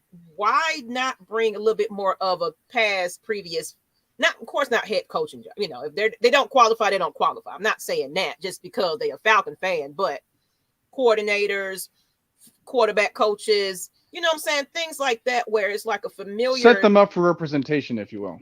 Yeah. Of like, okay, we're going to go back to the old ways. Because it's like, yeah, we can throw on a old school logo on a new jersey, but that's not really getting us back to that old culture, because this new generation don't know nothing about that. So you need somebody who's like, oh yeah, this is how we used to go in the locker rooms and line up. This is how we used to act when we used to do this. This is how the culture was. So let's get y'all back to that, because I experienced it with my teammates. So now I'm going to teach how to be teammates together. This is how we go out. Because Terry Master said they used to go out to eat, and it used to be like a night where every player had a night that they did something for the organization. It was like a togetherness, like a real family. It don't seem like it's that to me. It's funny because I actually did that comment on the Facebook page with that, actually, to bring back old players. Like Tony Gonzalez, Roddy White, bring them, and even just as mentors, bring back Deion Jones as a mentor for cornerbacks. Bring back or Deion Sanders, Chris Miller, etc. Say again. You said Deion Jones. Oh, sorry, Deion Sanders. Deion Sanders. My bad. Yeah, bring back Deion Sanders, Chris Miller. I'll even bring back Jerry Glanville somehow. Involve him somehow in the PR. Imagine Jerry Glanville as our head of PR. Now because that it's like was it's these former players just out there just kind of lollygagging, trying to make a life for themselves after NFL. Of course they, so it's like they're doing nothing. They're not playing, doing college coaching. They're doing their own little things around the league, to help the youth come up in the league. But it's like, give them an opportunity. Mm-hmm. Give it a shot. Why not? What y'all think? Sergeant King, he said he'll agree. Someone who will bring the tightness in Atlanta Falcons. Yeah. Hire D'Angelo Hall. Let's see. Because one person that's trying to do that now is Harry Douglas. Yeah, he is, but I love Harry Douglas. But I watch him with stuff, and he's being too. What's the right word I want to say? Not rude enough. I want to say he's being still being very nice. Political. He's political. Him political. And Warwick Dunn. I can make those two as an example. Warwick Dunn. It's a couple of old school players that kind of still embrace that same mindset of the Atlanta Falcons because, of course, they support them. Ring up. They Atlanta Falcons is behind them. So it's like, okay, well, I got to straighten up because they're giving me my opportunity to do what I'm doing. So you're gonna get that. You're gonna get that. I wish they would take the glove off him. Yeah. No, I wish they would take the glove off Harry Douglas too. That's why I said check out Chuck Smith and a lot of them, man. They are rallying against it. It's like, take the gloves off. Let's kind of be a little bit more, let's be real about the franchise. Let's talk about it. It's just Atlanta Falcons wants to hush them up because there was a mention of one of our previous interviews with former player, and they said that all he wanted to do was get an opportunity, to coach, help coach players, for a certain position. And they wouldn't give him the call. They'll allow him to go on the field to kind of help out here and there, like an involuntary thing or a intern type deal. But it was like, yeah, okay, your time was good enough here. Bye. We got somebody else we're going to actually pay to do this type of job. So it's kind of look at the Hall of Fame situation, the Ring of Honor situation. It's really, I wish there was a real deep dive in what's really going on in this Atlanta Falcons organization. Because a lot of these players are just kind of getting the shit at the end of the stick when it comes to when they're, we're done with their season. When they're done with the Falcons, it's like, okay, that's it. Look how long it took for some of these players to even get honored.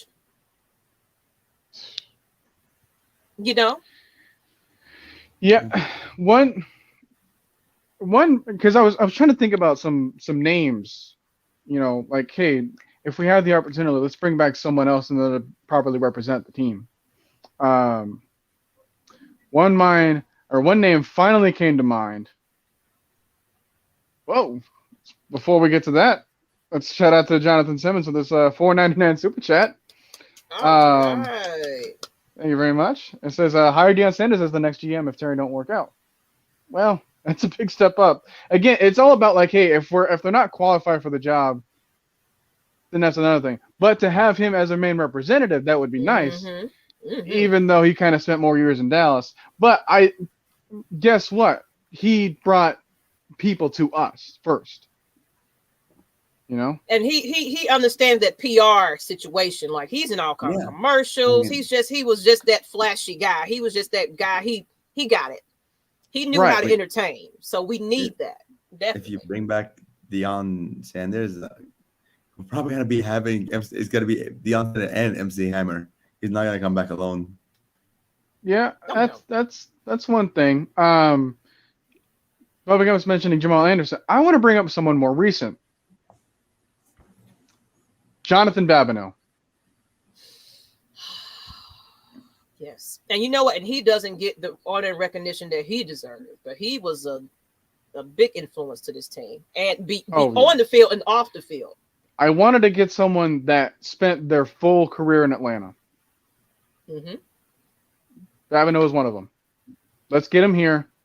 Make him be a major representative of the team. And especially from a defensive standpoint, too. What? You don't remember Jonathan Babineau, the USS Babs? Mm-hmm. Oh, yeah. I loved him. I still follow him. Actually, I tried to reach out to him for an interview. He looked at it, but a lot of these players are kind of just too busy. So he looked at it, at least. He looked at it, but he didn't say anything. So I'm going to try again, but I would love to have him on the show one of these days. So I'm going to try to make that happen. So y'all behave so he can look at our channel and be like, you know what? Okay. I want to come. Because his last game was the Super Bowl. And if you think about it, like, hey, like, what was the mentality there? What was the building process? What was it like during the other in-between seasons? You know, because he was also there from, like, in between 2012 and 2016, like, our last, like, championship games. He won't work? What do you mean he won't work? You barely even know the guy. We're just doing hypotheticals, people. Of course, they got to qualify for whatever they got to. We just What about Patrick Kearney? Bring him back. I mean, one of the things, honestly, I think is I'm just looking at people that just kind of make the team fun. You know, players like that. Of course, they got to qualify people. They'll provide valuable input to current players. I mean, I think if we just had Roddy White. Whatever Bubba Gut was right there where I was at. I said Kearney. Oh. Yeah. If we had Roddy White like a wide receiver mentor on the team, I don't think the situation with Kyle Bernardi would have happened. Because Kyle would have had someone to talk to reach out to, like, hey, this was someone in my place a few years back that played for the Falcons, and he's with me there every day. Because that's really what Julio was to Ridley. Julio was more of a mentor to Ridley than anyone. Mm-hmm. I wish we had Gonzalez as a mentor for kids. He actually kind of is behind the scenes. Tony Gonzalez? That was talked about. Oh, I didn't know that. Yeah. When Matt Ryan found out that they had drafted Kyle Pitts, one of the things that he first did when he found, like, Kyle Pitts' contact info was give him Tony Gonzalez's number, so they can have their chats and stuff. So it's like, he's got direct links to them. But he's not training with them on a training field. Does that make sense? I don't know if that's because of, like, they're not getting together or if it's like a COVID situation. But whatever the case may be, they know who each other are and they know who to help out. Malik Holmes is also bringing up Jonathan Abraham in order to, hey, let's take care of this defensive line once more, especially at the edge rusher. I love John Abraham, but I think that would help him also sort of mentally also. Feeling like John Abraham, if anybody's really followed him, I personally follow his journey. Mm-hmm. He kind of got ill at some point where he's going through some things. I do feel like because I think they just did something with some type of honor, but it was like local type of honors. And there's a lot of these former players it's like it's not enough recognition for these former players at Atlanta Falcons. So they're just out here feeling hopeless. It's like, what do I do now? Where do I go? The good thing about bringing them back as mentors / coaches is it does not affect the cap either. Correct. Just being go back and watch that 91 team. Just like they said, it was just people just on the sideline just being there because it was just fun to be there.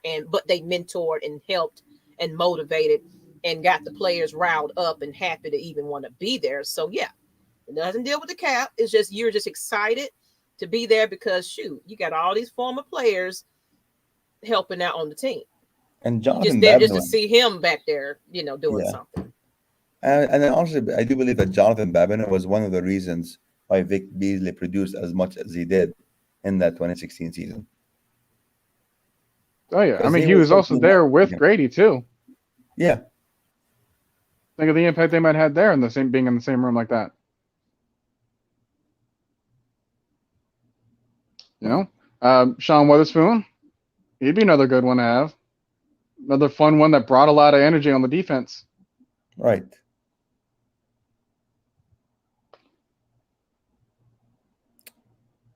Yeah, we've already said about Tony G.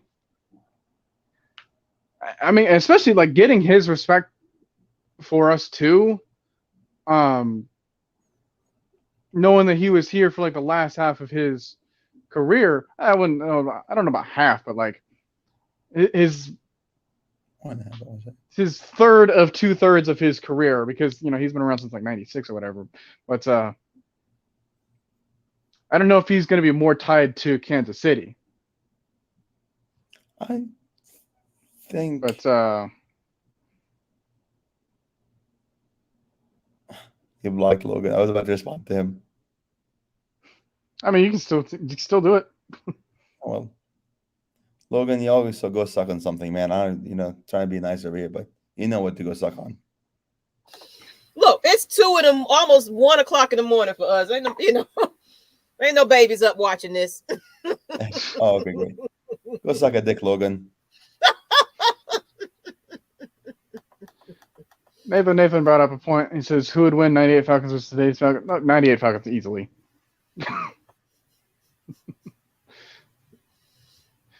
Yeah, it didn't take much for that to be discussed. The 98 Falcons could start Steve DeBerg and still beat us.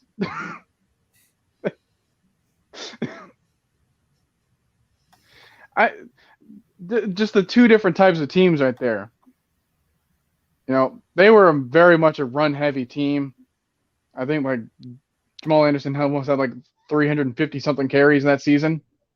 It was something ridiculous. It's like that's kind of like Derrick Henry type of numbers, but it worked because despite all that, they kept at it, and that's what gave them the identity of that team, and then they stuck with that. So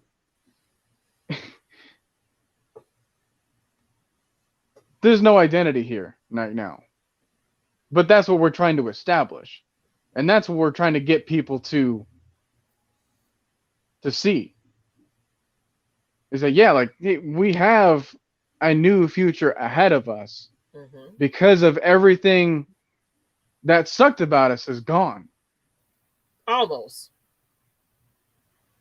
That's true. I mean, but it's on its way out. If it isn't gone already, it's on its way out. Mm-hmm. So making sure that we have that like the old transition. Falcons. It's like they're still in that old regime attitude. I feel it's like we gotta wash that out of these players. We gotta. It's the first It's like year. nope. And of course, it is the first year, so it's like it's no panic. Like I don't panic, No, not in the first year. We make the playoffs, we make the playoffs. We don't. Now if we do, it's like the hell happened. What the hell? Y'all watch? Drink the Space Jam water. Something happened. Didn't the New York Giants win that Super Bowl and the record was like 9-7 going into the playoffs? Yeah, when the Packers won Super Bowl 45, I want to say they also were a wild card team. Look at the Falcons. That pretty much the Jamal Anderson era. It was like we weren't even expected to even get there. We weren't expected to get there in 2016 either. But that's what happened. But I'm just saying, who knows what might happen? The Falcons might just miraculously snap and get it together. That's what we're hoping. Heck, that's what this team did. Yeah. Exactly. There you go. So we just need everybody in the stadium and act like we want this playoffs to go well. So not this man over here. Believe. There you go. Believe. I'm you know what? We're gonna put that on I'm gonna get that. Send that to me. We're gonna put that on like on the website. We're gonna put it on the community tab so y'all can see Mr. Ali You know, he's out there. He's cheering people. Don't leave him hanging. Yeah, actually, tell them what happened when you were there. Because there's a certain play that followed that, right? So they saw me having that belief sign with me, and let me just send this to Maggie. Okay. Cordelia, I really don't. I think Cordelia was, she let me come down to the stands and hold it. And the moment, like I went down where like it's next to the railing, and they held up like believe. Not even a minute after that, Marlon Davidson got the interception, pick six touchdown. So it was like right then and there when I was holding that sign. Good luck, Sean. Did you send it? I sent it to you on Facebook. Yes. Oh, okay. You didn't notify me. I'll go back to see. It's just one of the many examples of like, hey, if you don't think that the fans can't do something on the field and affect it, what do you think the Seahawks' reputation has been? They've always been boasting about the 12th man. Were they the most like passionate type of fan base? No, they weren't. Were they the biggest fan base? Absolutely not. But guess what? They were playing in a stadium in an environment that welcomed them. And that's definitely something that we need to establish. We need to establish an environment that welcomes the Falcons to be here. And really all teams here. Anyone that wants to perform here, they need to be welcomed.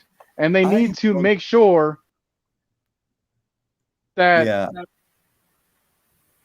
Bad. Trying to put my screen back on. I'm taking myself off the screen. Sorry.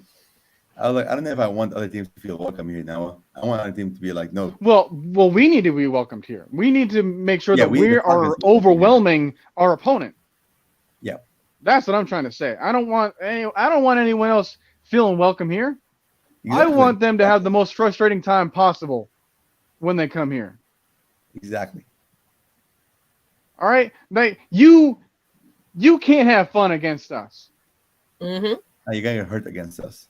Yeah, I want to be like, oh, we got them Falcons this weekend. Yeah, you damn right. That's what I want. Exactly. Like even on a bad team, that stuff can still linger. Yep.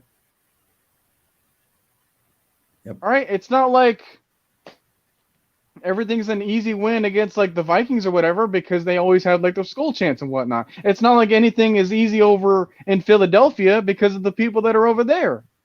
You know, like even when they had the bad years, those people will still show up and they'll still make it hard and just suck the fun out of their opponent. Yep. That's something that we need here because there's too many people that are apathetic at best. And when other teams see that, when other fan bases see that, they can overwhelm us in our own stadium. That's what's been happening. That's why our home games don't feel like our home games. That's why there's more energy to feed off of for our away games. Because guess what? The Falcons actually do stuff whether or not they get booed or cheered because they feel energy. Yeah. They feel something from the fans. That's what gets them to stay in these matchups, even when it's not their place to be. Mm-hmm. Because they boo Matt Ryan. Oh, exactly. They can boo them all they want, but what really affects us is just that shocked silence or whatever, that feeling of I don't care what happens. No, see, I mean, depending on where we sit, again, like if you sit in the dirty bird section, trust me, it's not going to be silent. So yeah, I just said this. But if the whole stadium was like that instead of just one section, yeah, right. Let me just reply back to the Sergeant really quickly because I know you said what ticket prices it was sky high. So Sergeant, wait until the last second to buy tickets. That's when tickets are cheapest. Because a lot of those tickets were bought by someone else and they're being resold. And someone's just trying to profit off of it. It could be someone sitting in the Philippines doing this right now. So wait till the last second, like the day of the game, there's usually over $100 difference between when you buy it throughout the week versus buying it last second. Just so you know. Thanks for that tip. Yeah, Y'all Jonathan look Sims out for coming in. him. Got Jonathan, another. $4.99. Yeah, Cleveland fans show up in a blizzard, same as Buffalo. Yep. You know, the Jets will still have to do that because they're also in Jersey. They're also up in that north area. But yeah, like Bengals fans, they've stuck around, and now they get to see some good from their team. Cardinals fans, like now it's like their only time where they were actually been good in the last couple of years. And yet, guess what's happening there? So even our celebs have disowned us. I mean, depending on celeb, like Jeezy did not. Jeezy is, you can see him sometimes. Luda has not. Now Ti. I mean, you see Ti wearing an Eights hat. Like, am I really gonna give Ti any credit? Like There was I love his music. There was But, a thing with come Young on. Thug with Michael Vick. Yeah. I don't know if guys like Samuel L. Jackson and Ludacris still do. They still show up with the Falcons. The Sam L. Jackson. Yeah, Jeezy. I think they are Luda. part of the PR because like Ludacris and I want to say was it Jermaine Dupri? It was no Big Boy. Big Boy. Yeah. They're part of like the Atlanta PR team because it's like when the Braves was doing their thing, of course you saw them. When the Hawks are doing their thing, you see them too. So yeah, we kind of just need that for the Falcons. We don't have like those players, but I have your pictures up here if everybody wanted to see just how awesome it is, to see this, everybody. He kind of pretty much, oh man, I wish it was bigger. Of course, StreamYard. Can't you do let's see here. Because I did that overlay. Layout or something, right? Yeah, it's not unless I went to Facebook and did all of that. But of course, I don't want to, his private stuff, so I wouldn't want to show it. But oh well. The sign says "Believe." If y'all can't read it, but it says "Believe," and I made that, like that last sign, "Believe." Also did last. We'll put it on the community tab, though. We'll put it on the community tab. Yeah. Oh, you know what we could do? You can make it a background, and then just everybody go off the screen. We can do that, or do the little one that makes the screen where we don't see each other. Let me put that on there real quick. Yeah, I was trying to find that. Yeah, I'm gonna do that so everybody can see it. But go ahead, keep talking. We can take that one off though until I figure this part out. But well, I can't believe people are still up. Yeah, I mean, I was just about to try to hey, let's this is usually the time where I close out the stream. It was like, man, this. I will say one thing real quick before we start closing out. Because with the coming game after the Carolina Panthers, we're facing the 49ers. And I have, one of my best friends, Ricky Salmon, he's a 49ers fan. Now, I never really understood why he's a 49ers fan because he can't count up to 49. I think the doctor. I think what happened was the doctor told him he needs to lose 49 pounds. Unfortunately for him, he ended up gaining 49 pounds. So maybe just stuck with him and he became a 49ers fan. But if any of you all know Ricky Thompson, the boxing coach, y'all roast him again for me. And yeah, I roast him all the time about it. But yeah, Ricky, I mean, I hope Ricky watches this. Shout out to Ricky. Can't wait to kick your ass again next time I see you. That's hilarious. The guy with the IQ of 49. Agree. Probably had an IQ of 49 too. All I know is he can't count to 49. That's for sure. I think that's the same case with all of 49ers fans. Oh yeah, especially over here. It's funny if you pressure them. I've done this before. He said, I forgot when it was like, God, I can't remember when this happened. I think it was at the bar. And I was like, count to 49, count to 49. Even when I said count to 49, and the guy was like, 1, 2, 3, 4, 7. You can't count to 49 because you put him in that pressure. No, it's hilarious. All right, so I have it in the background now, so I guess we can try it out. Let's see. Stop cam. Yeah. Well, bring you down. Watch this. I'll show you.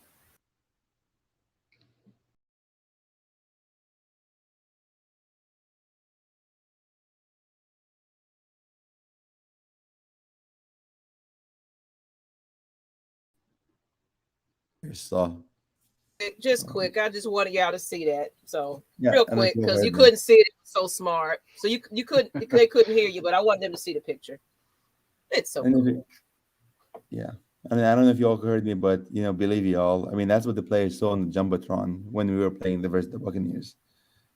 And if they see more people like that, people standing out for them, that's the kind of that you give players a reason to play better. The fans play a very important piece because you want, the players want fans to play for, that fan base. Okay, this is what we're playing for. So I'm not, if you can show up to the games, show up to the games. If you have your own situations, understand. Not gonna pressure anyone. Cordell, everybody been paying attention to it's not Cordell Patterson. What is the other player? He is extremely excited right about now. I guess it is Cordell Patterson. Is it? Cordell is exciting. It's funny because it's actually Cordarrelle. I said Cordell. Yeah. I don't know why I call him that. It's a player right now that just is really loving this city right about now because we gave him an opportunity. And he's starting to be a little bit more vocal. He's definitely like on social media, kind of speaking for the Falcons fans. And it's like, thank you, Falcons fans. Thank you. I love the city. Yeah. It's like we need a lot more players like that is just vocal that way too. Because like the fans are engaged and it's like, we love you too. It's just like this big thing because of course he's over here performing, doing a hell of a job. So, of course, back it up first before you talk all that. But it's exciting to see his energy. He's just excited to be here. I sent you one picture also, if you don't mind bringing that up as well. Sorry for making you do some work right now at 1 a.m. But, yes, we need fans to have the quarterback. I agree, we can have him. Okay, I got it. Now I know you're getting ready to close out too, Noah. So we're gonna go ahead and put this picture up, and I know you're ready to hang it up for the night. And it's late for me. I don't even know how in the world I'm still up with you guys. I need to be up in 3 hours from now too, so I'm just same here. Oh, well, good night to you. How about that? 4.5. Whatever left of it you have. I'm also the guy used to it by now. Luckily, college got me. Okay, first of all, dude, you were the type of person that said that you needed the quarterback to help out the defense. And you're over here getting confused about how the fans can help out the quarterback? What kind of logic are you on? Are you the type of person that's on 49 drugs? Jeez, dude. I keep seeing your stuff and you just make no sense. How can fans help a quarterback? The fans' energy makes more energy. First of all, by not acting like you. Rise up. Too legit to quit. Make that energy. You need Let them energy. hear you. Let them know that they're fan that he has it. They play harder. They want to be here. It's like of all teams, of all cities, of all eras, now is the time to be confused about how the fan base can help a team? Seriously? I like how you've called him out, dude. And you think the next quarterback is going to want to join you? Or if you don't even know how to support a team? Okay, let me check this right here. Put it on as an overlay and see if y'all can see it good. So If just not, there we approve go. that B31. That's Keith. That's our fullback. And if you don't ever think that the players are reading comments of what we post on Facebook or other people post on Facebook, well, there you go. So when people keep posting, Matt Ryan is trash, Matt Ryan is trash, or Calvin Ridley this, Calvin Ridley that, or Carl Pitts the bus, etc., etc., etc. You don't think those players are seeing those comments? So when you all make those kind of comments on there, why would I, as a player, want to play good for you all? You know, like why would I want to Mm-hmm. present that fan base? No, you want so just proof that yeah, players are reading those comments that people post on Facebook. And if you're someone who just goes on and trashes the Atlanta Falcons, whether it's just the players or it's the team in general, and you call yourself a fan, well, maybe you need to reevaluate what kind of team you want to support. Mm-hmm. Yeah, absolutely. I agree. Because it's like I don't want to show up somewhere I'm not wanted and performing at my best. I'm gonna give you a half-ass job. I'm just gonna come get my coins and get the fuck on. And it's funny, and I brought this up last time. People were calling for Spencer Rattler to be the next QB. Spencer Rattler could not handle a few people booing him. Can you all imagine what would happen if he gets a quarter of the criticism that you all give Ryan on Facebook and Instagram and so on? You're gonna make the man commit suicide. Yeah. So just want to point that out too. So if you're gonna go on social media, support the team. Don't go and just trash a team that you quote unquote support. And I'm not saying I'm not saying y'all in the chatting. I'm just saying people in general because we do see it on Facebook. And if you do see someone like that on Facebook, trash their ass. You know, make sure that they are being called trash. As as fans, protect your team. You know, stand up for your team. Stand up for the players. If that player goes somewhere else, fine. Then he's in another team. But as long as he's a Falcon, stand up for them. So I think we're gonna end it on that note. That's a good note to end on. So, yeah, appreciate everyone else that's still tuning in.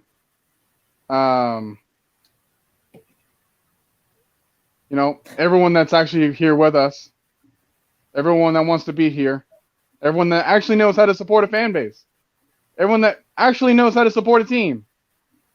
Instead of asking, oh well, how can a fan base do anything? So, yeah, we're not a complete team at the moment. Let's wait until we put all the pieces together, and then you can say what the final product would look like at the end of the day. So, again, we have Maggie, and we have Ali. I can't believe. And then we have myself. I hung in there with you. OMG. Well, it's a conversation. I'm glad you all hanged. And then we got Matt, Mike, you're still up? I'm surprised they didn't join in this conversation. Matt might in the bed. Well, we probably realized that we needed to tune ourselves. All right, guys. Have a good night. Well, we'll see you guys next time. All right, people. Yeah, I won't be seeing this again because Miss Maggie is a rare appearance, but appreciate it, people. Make sure y'all hit that subscribe button so we can get to 2K as well, so we can pay some bills around this camp. And we out. Yeah. All right, bye.